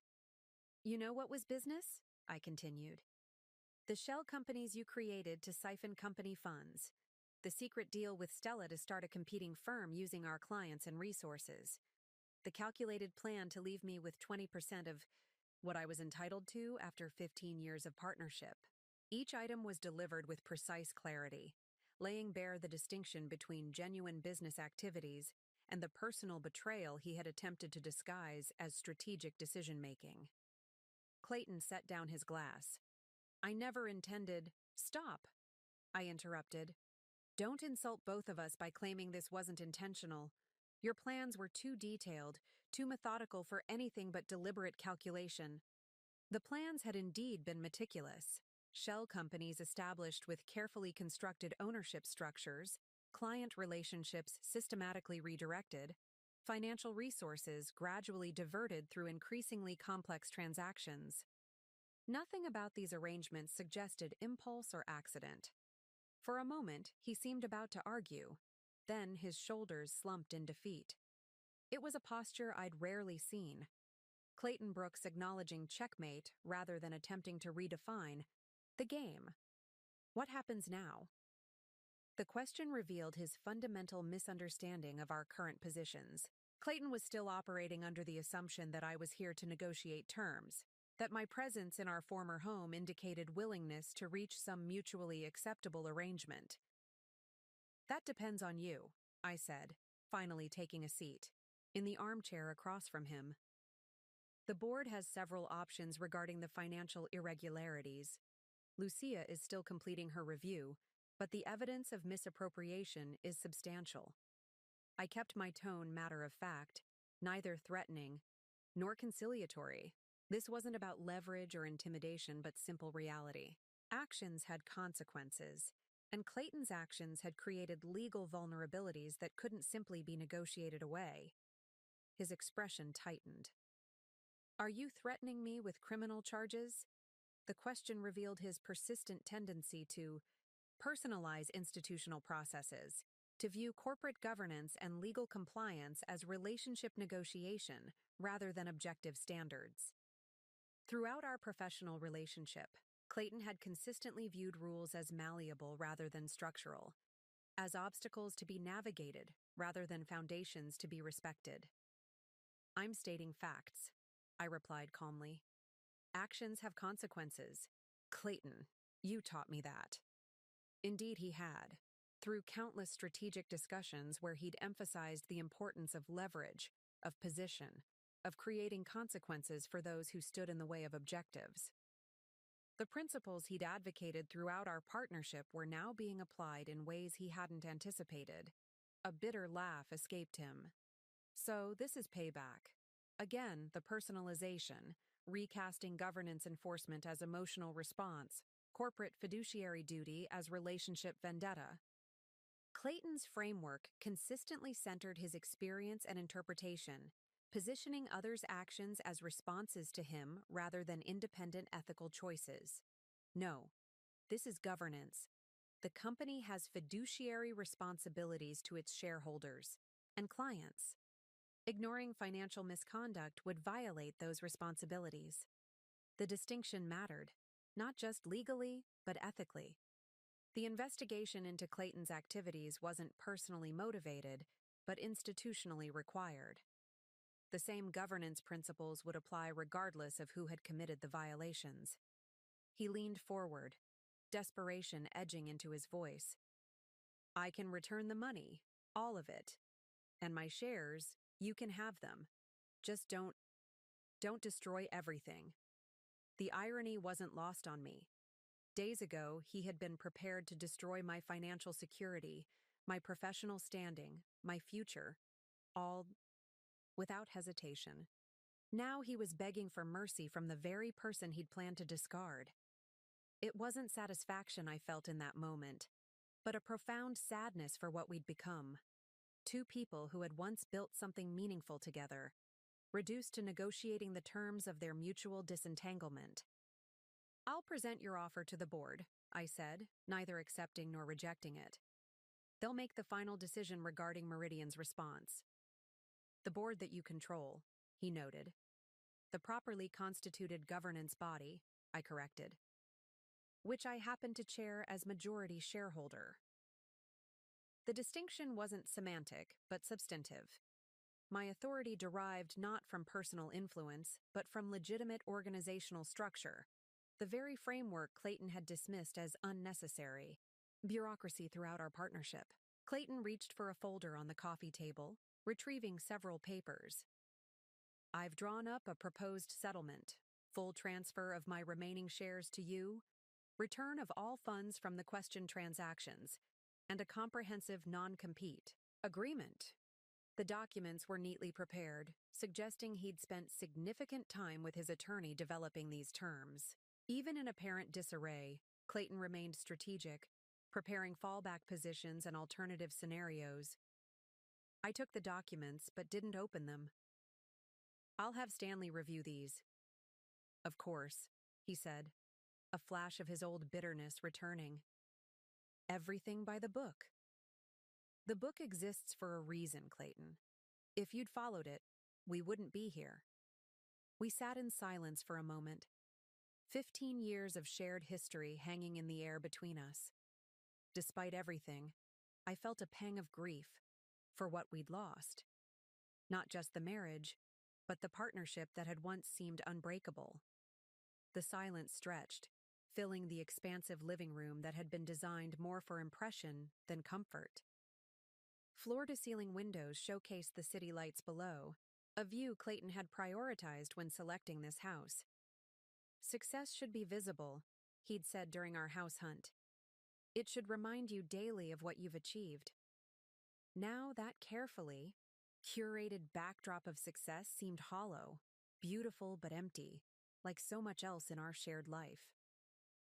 What about the house? He finally asked. The question was practical but loaded with subtext. This wasn't just about real estate, but about the life we'd constructed, the physical manifestation of our partnership now requiring division like everything else. I glanced around at the modern architecture he'd insisted on, the minimalist design that had never quite felt like home to me. The clean lines and dramatic spaces that had impressed clients and colleagues, but had always felt more like a showroom than a sanctuary. You can keep it. I've already found a new place. My answer clearly surprised him. Clayton had anticipated negotiation over the house, likely assuming it represented a significant emotional attachment for me as it did for him. Its value as a status symbol made it a presumed priority in his understanding of my motivations. His head snapped up. You have? When? The genuine shock in his expression confirmed how completely he had misread me over recent years. While he'd been planning my removal from Meridian, I'd been establishing my independence in ways he'd never suspected. 2 years ago, I admitted. A condo downtown that I've been renovating slowly. It's ready when I am. The condo represented far more than alternative housing. It embodied my psychological preparation for this moment. While maintaining the appearance of commitment to our shared home, I had been creating a space that reflected my individual aesthetic and priorities, a sanctuary designed around my needs rather than impression management. Another piece of protocol. Winter he hadn't anticipated. Another preparation for the day I'd known would eventually come. Clayton shook his head slowly. 3 years of planning, a secret condo, a hidden ownership structure. You created a complete escape route while sleeping beside me every night. There was something like reluctant admiration in his tone, professional respect for strategic thoroughness, even in the midst of personal betrayal. It was quintessentially Clayton to appreciate the tactical brilliance of my preparations, even as they undermined his own plans. Yes, I acknowledged, just as you created a complete replacement plan while telling me you loved me. We've both been living double lives, Clayton. The difference is my secondary life was about protection, not betrayal. The distinction mattered. To me, not for Clayton's validation, but for my own integrity. My actions had been defensive rather than predatory, preserving rather than appropriating. He had no response to that. His eyes drifted to the far wall where a black and white photograph hung. The two of us at Meridian's 5-year anniversary celebration, champagne glasses raised in triumph. It had been a genuine moment of partnership, a milestone achievement. We'd built together through countless late nights and shared sacrifices. I followed his gaze, remembering that night clearly. We had been truly aligned then, complementary skills serving a shared vision. My operational excellence paired with his client magnetism had created something remarkable, a harmony that had produced success neither of us could have achieved. Alone, when did it change? I asked quietly, the question emerging unbidden. When did you start seeing me as an obstacle rather than a partner? The question caught us both by surprise, a momentary departure from the practical matters of divorce and asset division into something more fundamental. For a brief moment, The professional masks dropped, revealing the human uncertainty beneath. Clayton considered the question with unexpected seriousness. I don't know exactly. After the Thompson account, maybe. The Thompson account, a major client acquisition 3 years ago that had significantly elevated Meridian's industry profile. Clayton had led the pitch presentation, securing a multinational client that transformed our company's reputation and revenue projections. You restructured our service delivery model without consulting me, he continued. Created all those additional oversight protocols that slowed down implementation. I remembered the changes clearly. Governance improvements designed to ensure consistent quality as we scaled to serve larger clients. Protocols that had protected both Meridian and Thompson from potential compliance issues. Those protocols prevented 3 major implementation errors, I pointed out. They protected both the client and Meridian. They constrained innovation, Clayton countered.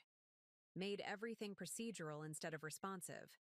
After that, you started questioning every creative approach to client solutions. The divergence in our perspectives was striking.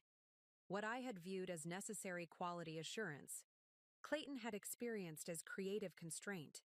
What I had considered prudent risk management, he had interpreted as innovation obstruction. I was protecting what we built, I said, ensuring consistent quality as we scaled. You were building bureaucracy, he replied, without heat now, just stating his perception, forms and approvals and documentation requirements. Stella understood the need for flexibility, for adapting quickly to client needs without endless review cycles. And there it was, the fundamental philosophical difference that had driven us apart professionally before the personal betrayal had even begun. Clayton valued speed and perceived responsiveness. I prioritized consistency and structural integrity. I checked my watch. 45 minutes had passed. Our hour was drawing to a close, and we had barely touched on the practical, matters that would need resolution through our attorneys. Is there anything else we need to discuss tonight? Clayton seemed to deflate further. The mention of our limited time frame appeared to reinforce the finality of the situation, that our 15-year partnership had been reduced to a 60-minute conversation in a house that would soon belong only to him. What will you tell people? About us? An interesting question. His first concern about reputation rather than finances or legal exposure. Throughout our marriage and business partnership, Clayton had been acutely conscious of public perception, carefully cultivating his image as a visionary leader and success story. The truth, I replied. That we've decided to separate after 15 years, that the business will continue under established leadership, that we both ask for privacy during this transition. My proposed narrative was factual without being vindictive, acknowledging the separation without detailing the betrayal that precipitated it. It provided closure without unnecessary damage to reputations or relationships. That's it? No mention of Stella or the irregularities? There was genuine surprise in his question, revealing again how fundamentally he had misunderstood me. Clayton had approached our divorce from an adversarial framework, assuming I would seek not just protection, but retribution. Contrary to what you might think, Clayton, I don't want to destroy you. I just refuse to let you destroy me. I meant it sincerely. Despite the pain of betrayal, despite the years of gradual erasure from Meridian's public narrative, I took no satisfaction in Clayton's professional diminishment. My goal had always been protection, not punishment, safeguarding what we'd built rather than dismantling his future. Relief flickered across his face. Thank you for that, at least. The gratitude seemed genuine if limited. Appreciation for professional. Discretion if not forgiveness for personal betrayal. Even now, Clayton's priorities remained reputation-focused. His concerns centered on public narrative rather than private reconciliation. I stood, gathering my belongings. I should go. Have your attorney contact Stanley about the settlement proposal. My movement toward departure shifted something in Clayton's demeanor. The confident negotiator disappeared completely, leaving someone more vulnerable than I had seen in years. Was any of it real? He asked suddenly. The last 3 years, I mean. Was anything genuine? The question revealed a glimpse of the man I had first married, capable of introspection, concerned with authenticity beyond strategic positioning. It was the most human moment we'd shared in years, a brief connection amid the wreckage of our relationship. I paused, considering the question seriously. 3 years of maintained appearances, 3 years of documented betrayal, 3 years of parallel lives intersecting in a marriage that existed more in public perception than private reality. My commitment to what we built together was real. My hope that you might remember why we started this journey was real. My grief when I realized you wouldn't is real too. It wasn't the complete absolution he might have wanted, but it was the honest assessment I could offer. Despite the strategic preparations of Protocol Winter, despite the emotional walls I'd constructed for self-protection, there had been authentic moments amid the performance. Genuine grief for the partnership we'd lost. He nodded slowly, accepting.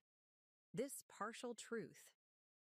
I moved toward the front door, passing through rooms filled with carefully selected furnishings and artwork, each piece chosen to create a specific impression rather than express a personal aesthetic.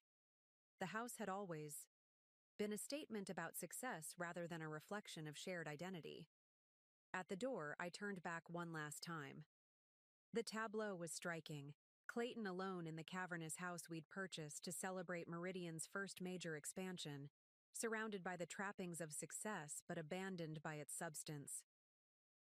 Goodbye, Clayton, I said quietly. Goodbye, Nikki, he replied, not looking up. Outside, the night air carried the first hint of autumn crispness, a transitional season appropriate to this moment of ending and beginning. I descended the steps from his front door with a curious lightness, as if setting down a weight I'd carried for years. As I drove away, I felt the weight of the past 3 years lifting gradually. There would be more challenges ahead, finalizing the divorce, stabilizing the company, rebuilding trust with clients and employees. But the hardest part, maintaining the facade while preparing for this inevitable moment, was finally over. The dashboard clock read 8:12 p.m. Our anniversary, a day that had begun with divorce papers and ended with separation, was drawing to a close. The symmetry would have appealed to Clayton's sense of narrative, though the outcome was far from what he had envisioned when setting today's events in motion. My thoughts turned to the evidence Lucia had presented during the board meeting, the systematic attempt to appropriate Meridian, to erase my contribution, to claim exclusively what we had built together. A methodical betrayal years in planning, undermined by the very thoroughness Clayton had always dismissed as unnecessary. Clayton had misjudged me fundamentally. He'd mistaken my attention to detail for obsessiveness rather than thoroughness. He'd interpreted my careful documentation as bureaucracy rather than diligence. Most critically, he'd confused my patience for passivity. 3 years ago, when I discovered his betrayal was beginning, I could have confronted him immediately.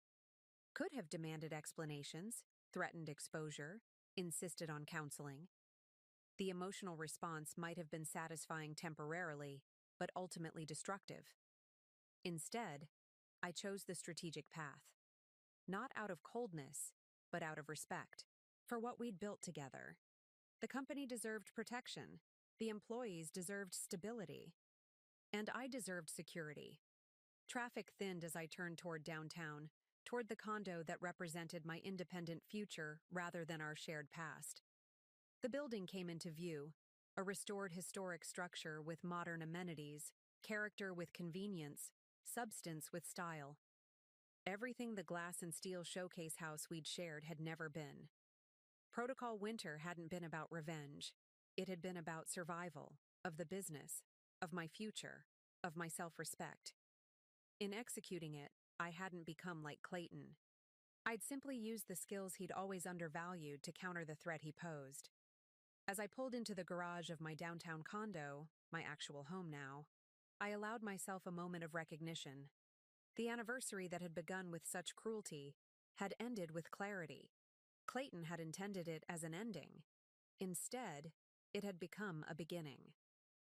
The elevator carried me to the 12th floor, to the space I'd been preparing in parallel with my professional strategy.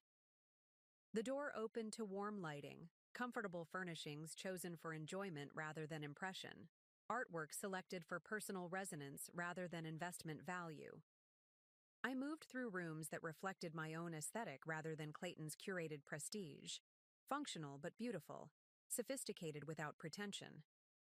This space hadn't been designed to showcase success but to provide sanctuary, not to impress visitors but to nurture occupants.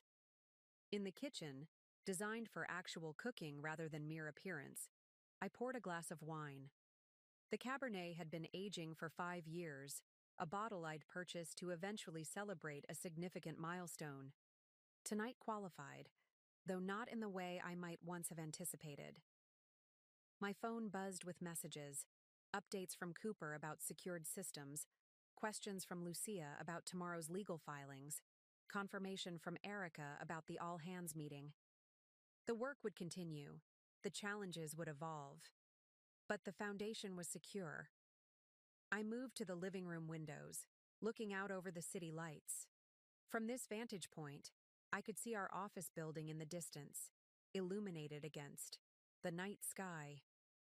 Meridian continued, its operations secured, its future reoriented toward the values and vision that had been increasingly sidelined under Clayton's leadership. Time for an upgrade indeed. Part 6. The rebuilding 6 months passed with remarkable speed. Winter melted into spring, and spring blossomed into early summer. Meridian not only survived the transition, but thrived under reorganized leadership. The morning sun streamed through the floor-to-ceiling windows of my office, Clayton's former space, which I'd redesigned completely. Gone were the imposing dark furnishings and intimidating layout. In their place, a more open configuration that encouraged collaboration rather than reinforcing hierarchy. Erica knocked lightly on the doorframe, tablet in hand. The quarterly. Numbers are finalized. Cooper says they're the best we've seen in 3 years. I smiled, gesturing for her to come in. Let me guess. Clients appreciate having dedicated teams again instead of being shuffled between whoever was available? Exactly, she confirmed, taking a seat. The Knox Group has expanded their contract by 30%. They specifically mentioned consistent leadership as the deciding factor. The irony wasn't lost on me. Clayton had always insisted that clients wanted the flash, the performance, the big promises. What they'd actually wanted was reliability, expertise, and follow-through, the very qualities he'd dismissed as unimportant. And the Denver office? I asked. Fully reintegrated and performing above projections. John Manning accepted the position as regional director. He's been instrumental in rebuilding morale there. This was particularly satisfying. The Denver team had been blindsided by Clayton's unauthorized sale of their division. Unwinding that transaction and restoring their place within Meridian had been among my first priorities. How are the governance changes being received? I asked, referring to the comprehensive restructuring we'd implemented. Clearer approval protocols, more transparent reporting, distributed decision-making. Erica's expression was telling. There was some resistance initially from Clayton's old guard. But the results speak for themselves. Decision-making is actually faster now that we have clear processes instead of waiting for Clayton's sporadic attention. My intercom buzzed. Ms. Harlow, Mr. Weber is here to see you.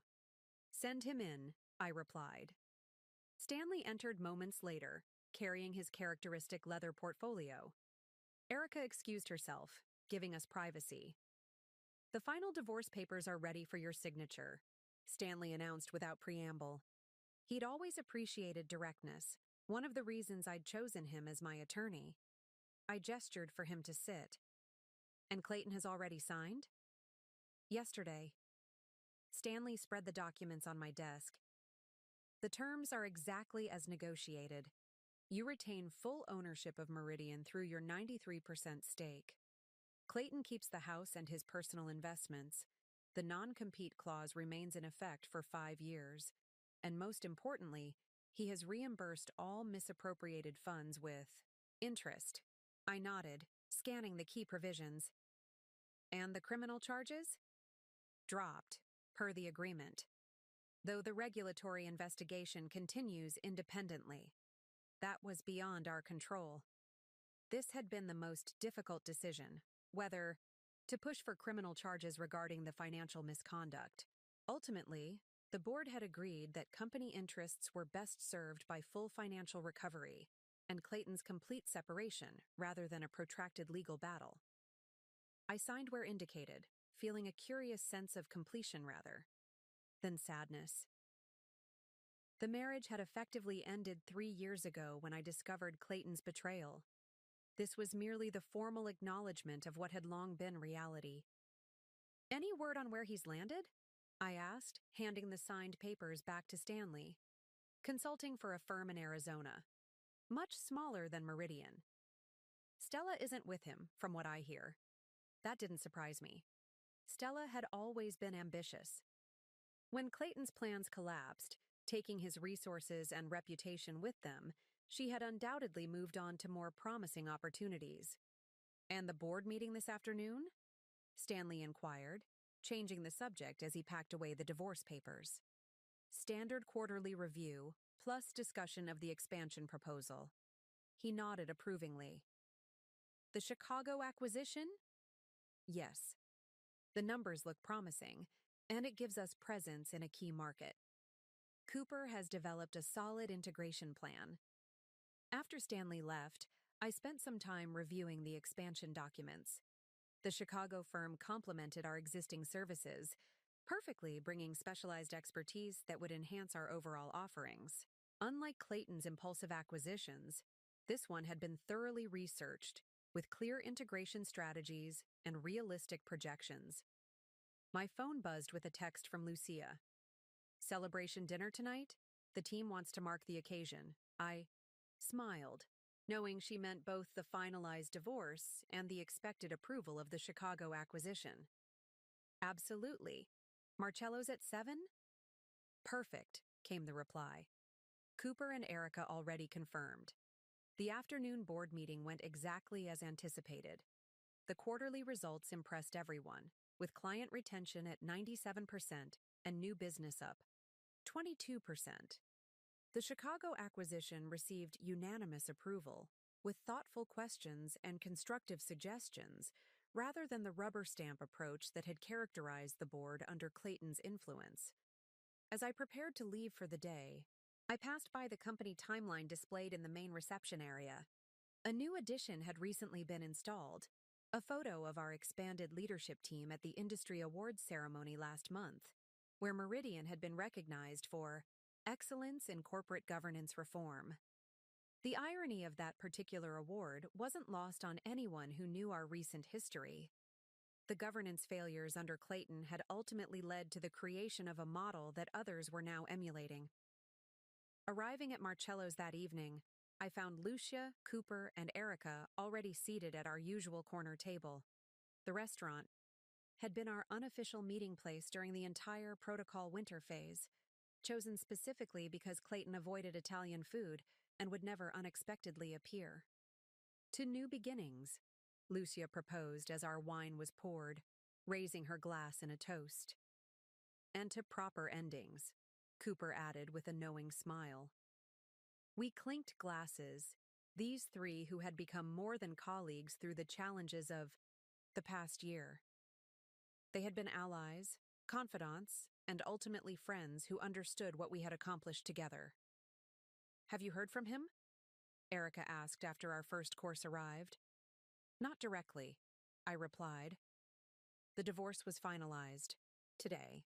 All communication went through attorneys. Cooper nodded approvingly. Cleaner that way. I saw his profile on LinkedIn, Lucia mentioned. He's updated it to downplay his Meridian connection. Now he's positioning himself as a strategic advisor, focused on Disruptive innovation. We all shared a knowing look. Clayton's version of disruptive innovation had nearly destroyed the company he claimed to have built. Enough about the past, I said, turning the conversation. Let's talk about Chicago. Cooper, walk us through the integration timeline. As dinner progressed, our discussion moved confidently between business strategy and personal plans. Lucia had finally agreed to take the vacation she'd been postponing for years. Cooper was mentoring a promising financial analyst he'd recruited from a competitor. Erica was implementing a leadership development program she'd designed for our mid-level managers. These were the conversations Clayton had always dismissed as administrative details beneath his attention. Yet these details, the careful nurturing of talent, the thoughtful planning of processes, the consistent building of culture, were what had made Meridian resilient enough to survive his attempted destruction. Walking back to my condo later that evening, I reflected on the strange journey of the past year. An anniversary marked by divorce papers had set in motion events that ultimately strengthened rather than destroyed what I'd spent 15 years building. Clayton had intended to discard me, assuming I would crumble without his brilliant leadership. Instead, freed from the constraints of his ego and impulsiveness, both the company and I had flourished. My phone buzzed with an email notification, the Chicago firm's leadership announcing the acquisition to their team, expressing excitement about joining Meridian. Their message emphasized our reputation for collaborative leadership and ethical governance, precisely the values Clayton had always considered expendable. I smiled to myself as I entered my condo building. The night doorman greeted me warmly. "Good evening, Ms. Harlow. Busy day?" "Productive," I replied. "Very productive indeed." 1 year to the day after receiving those divorce papers, I found myself in San Francisco for the annual Industry Leadership Conference. Meridian had been invited to present our case study on corporate governance transformation, a thinly veiled reference to our post-Clayton restructuring that had become something of a legend in business circles. The irony of the timing wasn't lost on me. A year ago today, I had been standing in my kitchen, staring at divorce papers with a yellow sticky note. Now I was preparing to address 500 industry leaders about organizational resilience and ethical leadership. My presentation was scheduled for the afternoon, which gave me the morning to attend other sessions and network with potential clients. The conference was being held at the Fairmont, its elegant architecture a fitting backdrop for the gathering of industry elite. I was reviewing my presentation notes over coffee in the hotel restaurant when a familiar voice caught me off guard. "Nikki." I looked up to find Clayton standing beside my table, looking both uncomfortable and determined. He wore an expensive suit as always, but it hung slightly loose on his frame, as if he'd lost weight. The confident posture that had once seemed so natural to him was noticeably forced. "Clayton," I acknowledged, maintaining my composure despite the surprise. "I didn't know you were attending." "Last-minute decision," he replied. "I saw Meridian on the presenter list." He hesitated, then gestured to the empty chair across from Mice. "Me." "May I?" I considered refusing but decided against it. Whatever he wanted to say, better to hear it directly than wonder. "Briefly, I have a session to attend in 20 minutes.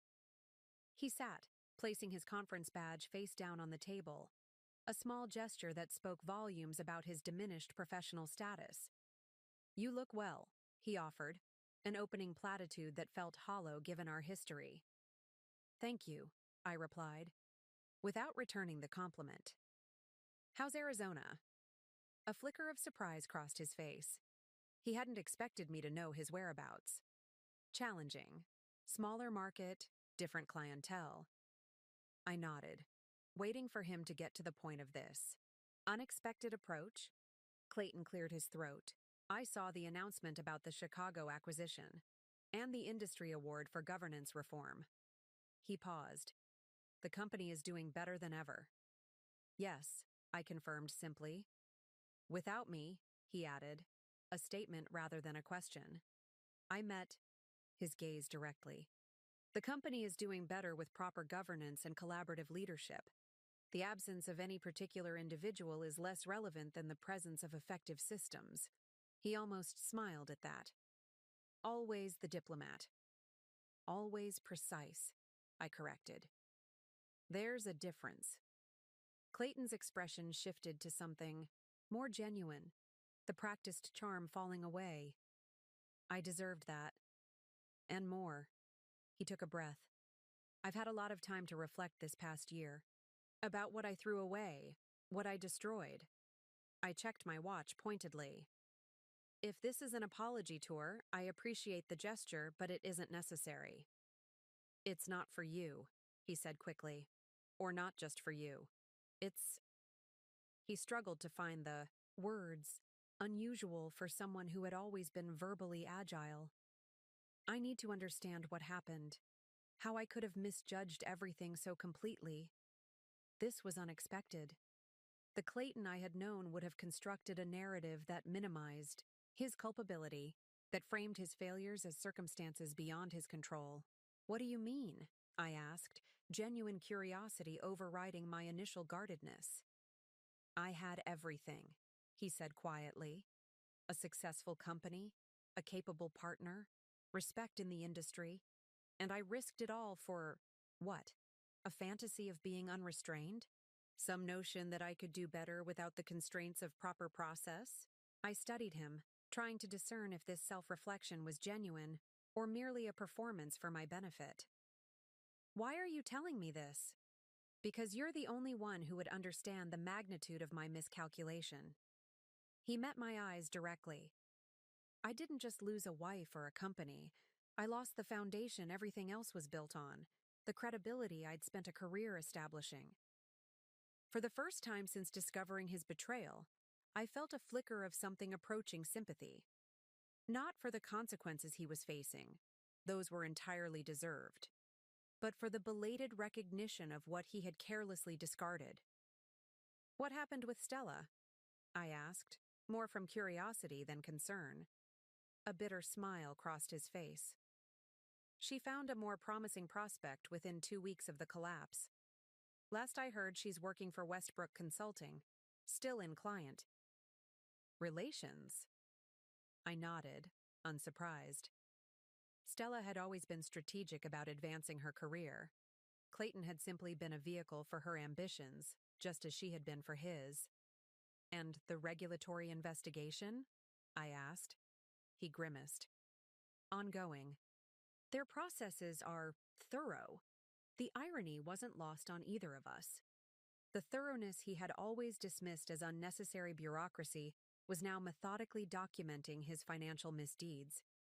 Clayton glanced at his watch. I should let you go to your session. He stood, then hesitated. I'm not asking for forgiveness, Nikki, or a second chance. Those ships have sailed, and rightly so. Then what are you asking for?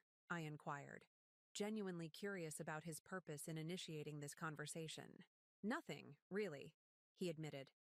Just the opportunity to acknowledge to your face that you were right. About the business. About governance. About most things, actually. It was perhaps the most honest thing he'd said to me in years. I found myself nodding in acceptance of this unexpected acknowledgement. Good luck with your presentation, he added, preparing to leave. Though you won't need it. You always were the better strategist. As he turned to go, I found myself asking the question that had lingered since that day in his office a year ago. Clayton, if you could go back, what would you have done differently? He paused, considering the question with unexpected seriousness. Listened, he finally said, to your concerns about governance, to your insights about client needs, to your warnings about proper protocols. He shook his head ruefully. I was so convinced that rules were just obstacles to my vision that I never recognized they were actually the foundation everything else depended on. With that, he walked away, shoulders slightly stooped, a sharp contrast to the commanding presence he had once projected. I watched him go, feeling neither triumph nor regret, just a curious sense of closure. Clayton's recognition of his errors changed nothing about the past year, yet somehow it smoothed a rough edge I hadn't realized was still there. My phone buzzed with a text from Lucia. "Front row seats secured for your presentation. Cooper says, break a leg." I smiled, gathering my materials. The past was finally settled. The future, with its Chicago expansion, governance innovations, and growing industry recognition, stretched before me with possibilities I was only beginning to explore as I walked toward the conference hall. I found myself reflecting on the strange symmetry of the day. A year ago, Clayton had intended our anniversary to mark the end of everything I'd built. Instead, it had become the beginning of something stronger, more resilient, and ultimately more successful than what had existed before. Sometimes, I mused, the best revenge isn't about getting even. It's about moving forward. The main conference hall was already filling when I arrived. Business leaders, industry analysts, and consultants found their seats as the previous session concluded. I recognized several competitors among the audience, undoubtedly curious about Meridian's remarkable turnaround. Backstage, I reviewed my slides one final time. The presentation had been meticulously prepared, balancing technical governance details with the human elements of organizational transformation. It told our story without explicitly naming Clayton or detailing the personal betrayal that had precipitated the change. Some things remained private, even in a case study. The moderator, a well-respected business school professor, approached with a warm smile. "Ms. Harlow, we're looking forward to your presentation.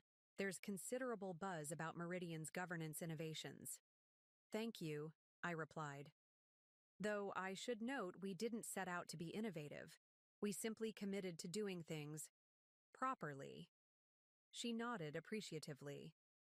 Sometimes that's the most revolutionary approach of all.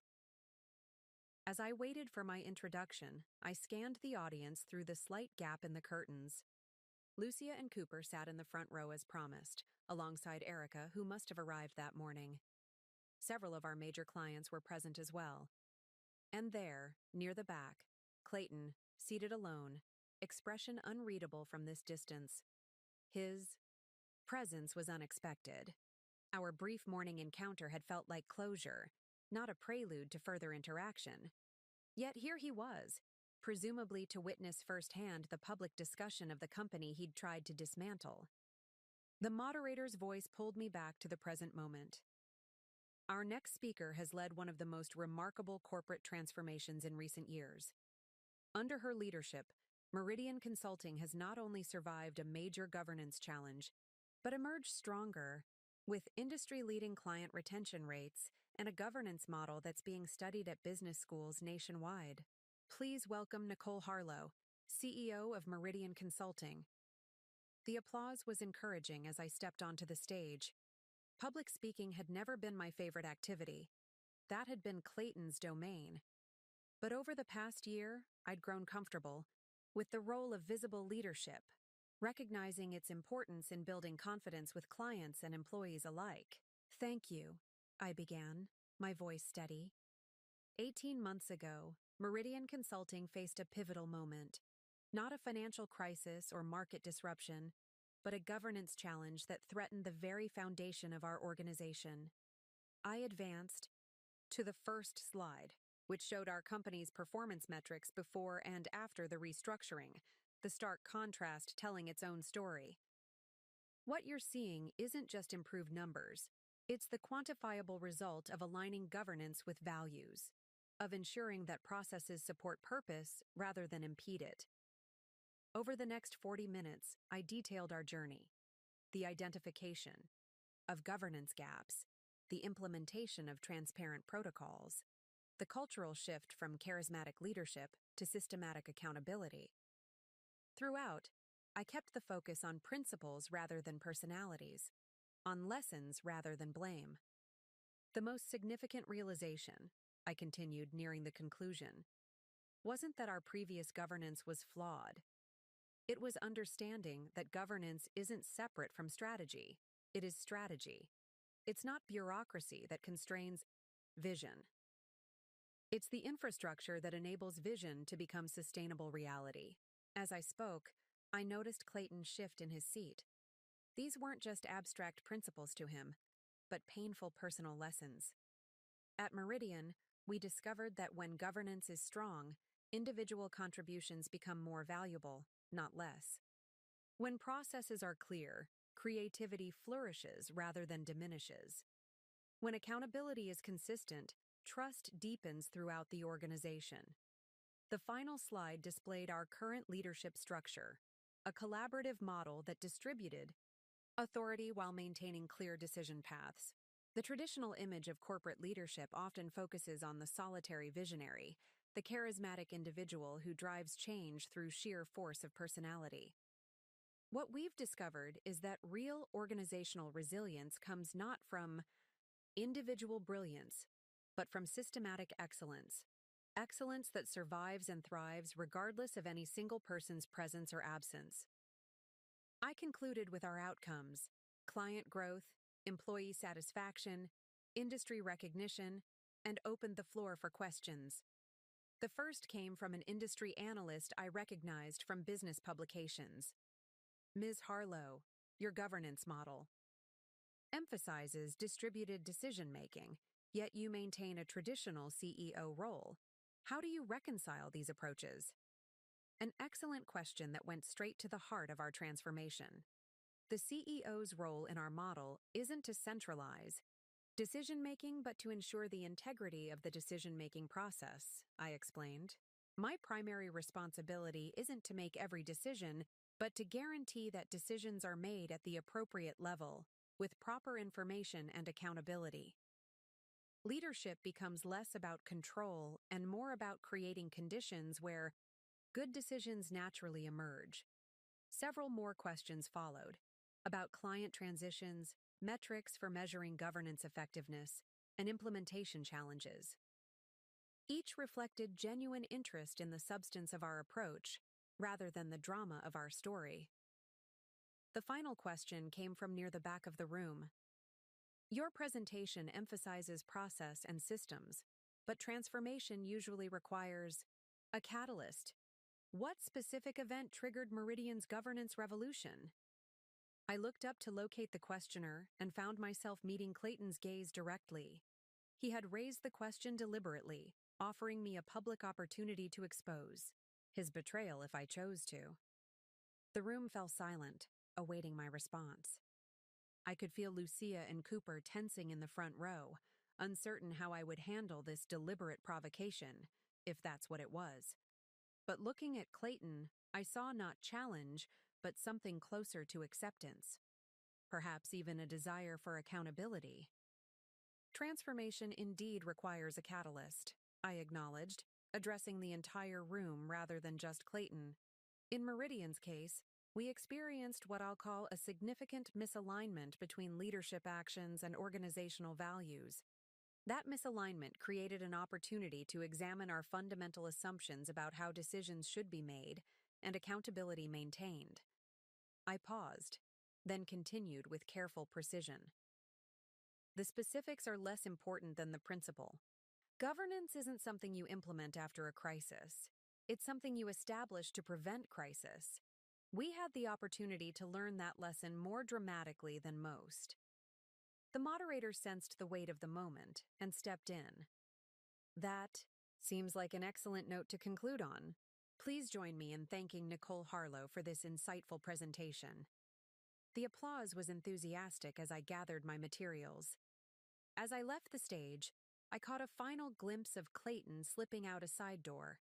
Whether from discomfort at my diplomatic handling of his question or simple recognition that our chapter was truly closed, I couldn't tell. In the hallway, Lucia, Cooper, and Erica waited with congratulatory smiles. Perfect balance, Lucia commented, echoing Cooper's assessment from months ago. Professional without being impersonal. Was that Clayton who asked the last question? Erica asked quietly. I nodded. He attended the full presentation. Cooper's expression darkened slightly. Looking for ammunition? Or just morbid curiosity? Neither, I think, I replied, surprising myself with the assessment. I believe he was looking for understanding. Our conversation was interrupted by a stream of attendees approaching with questions, business cards, and invitations to continue discussions over coffee.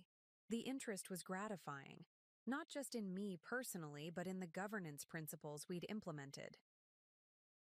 By the time we broke for lunch, I had scheduled follow-up conversations with 3 potential clients and accepted an invitation to speak at a prestigious business school.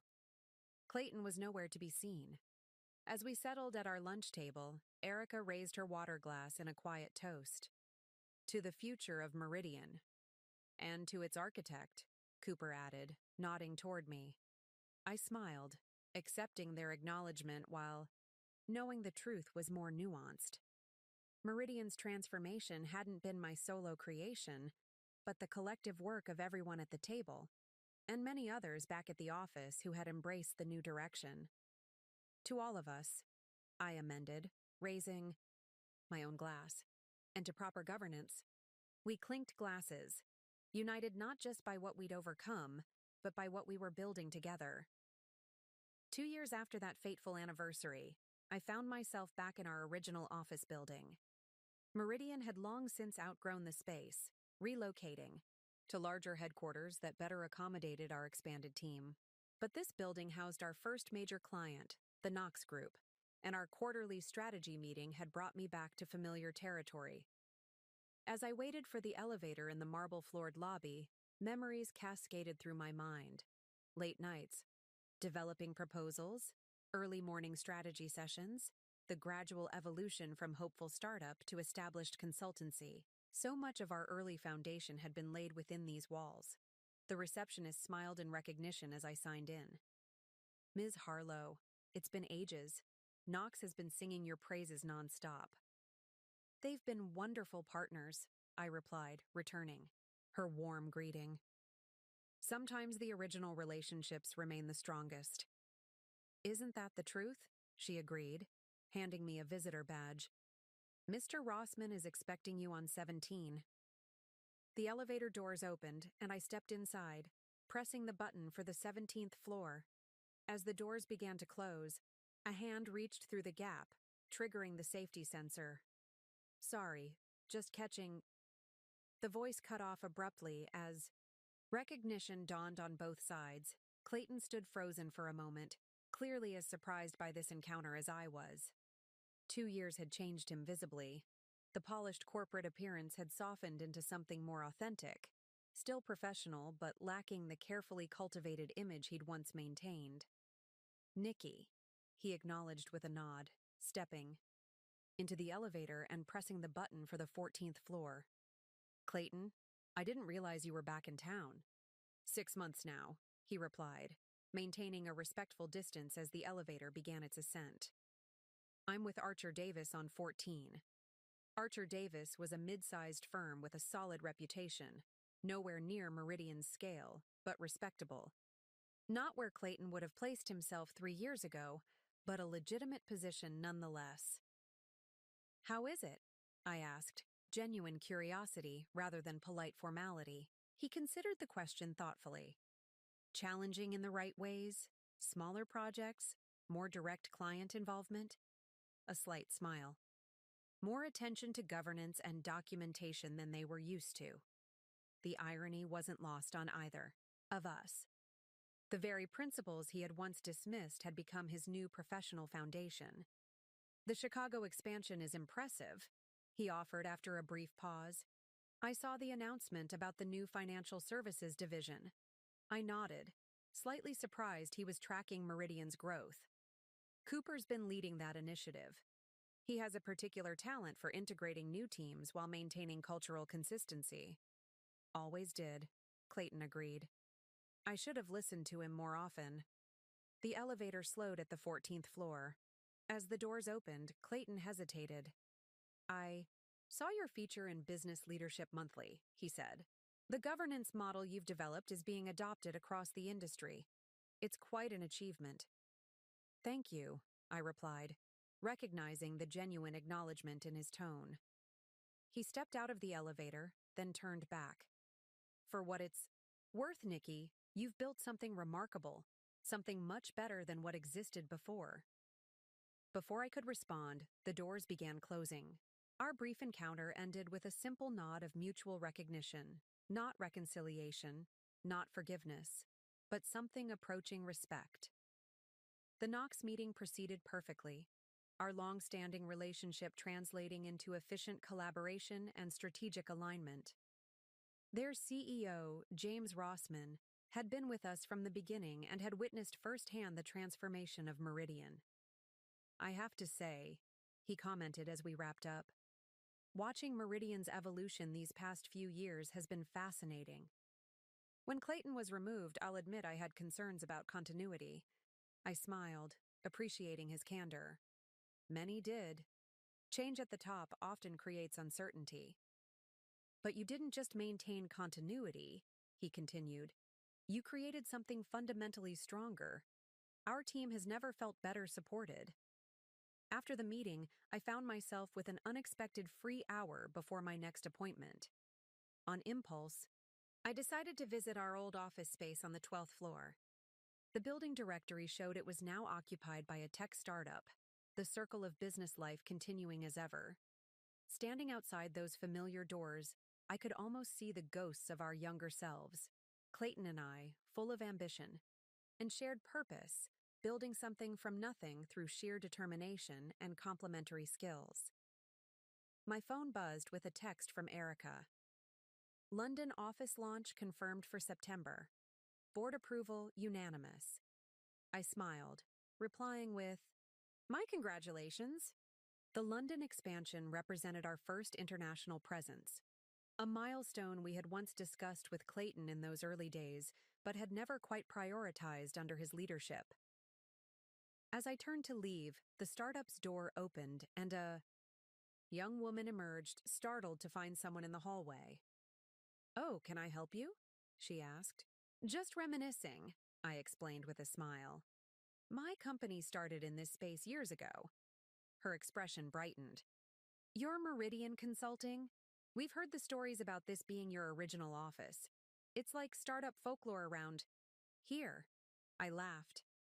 "I'm not sure we've reached folklore status yet." "Are you kidding? Female-led company, governance innovation, industry awards. You're basically what every founder aspires to build." Her enthusiasm was genuine and unexpected. "Would you mind if I grabbed a quick photo for our team? They'll never believe who I ran into." After obliging with a photo and exchanging business cards, her name was Tara, and their company was developing AI solutions for sustainability metrics, I headed back to the elevator with a curious sense of perspective. 3 years ago, I had received divorce papers on my anniversary, setting in motion events that could have destroyed everything I'd built. Instead, that moment of betrayal had catalyzed transformation, not just of Meridian, but of myself. The elevator doors opened, and I found myself standing in the same spot where I'd encountered Clayton minutes earlier. Our paths had diverged permanently, yet there was something fitting about this brief crossing, a reminder of where we had started and how far we had each traveled since. As I descended to the lobby, I reflected on the strange journey that had brought me here. The anniversary that Clayton had intended to mark the end had instead become a beginning.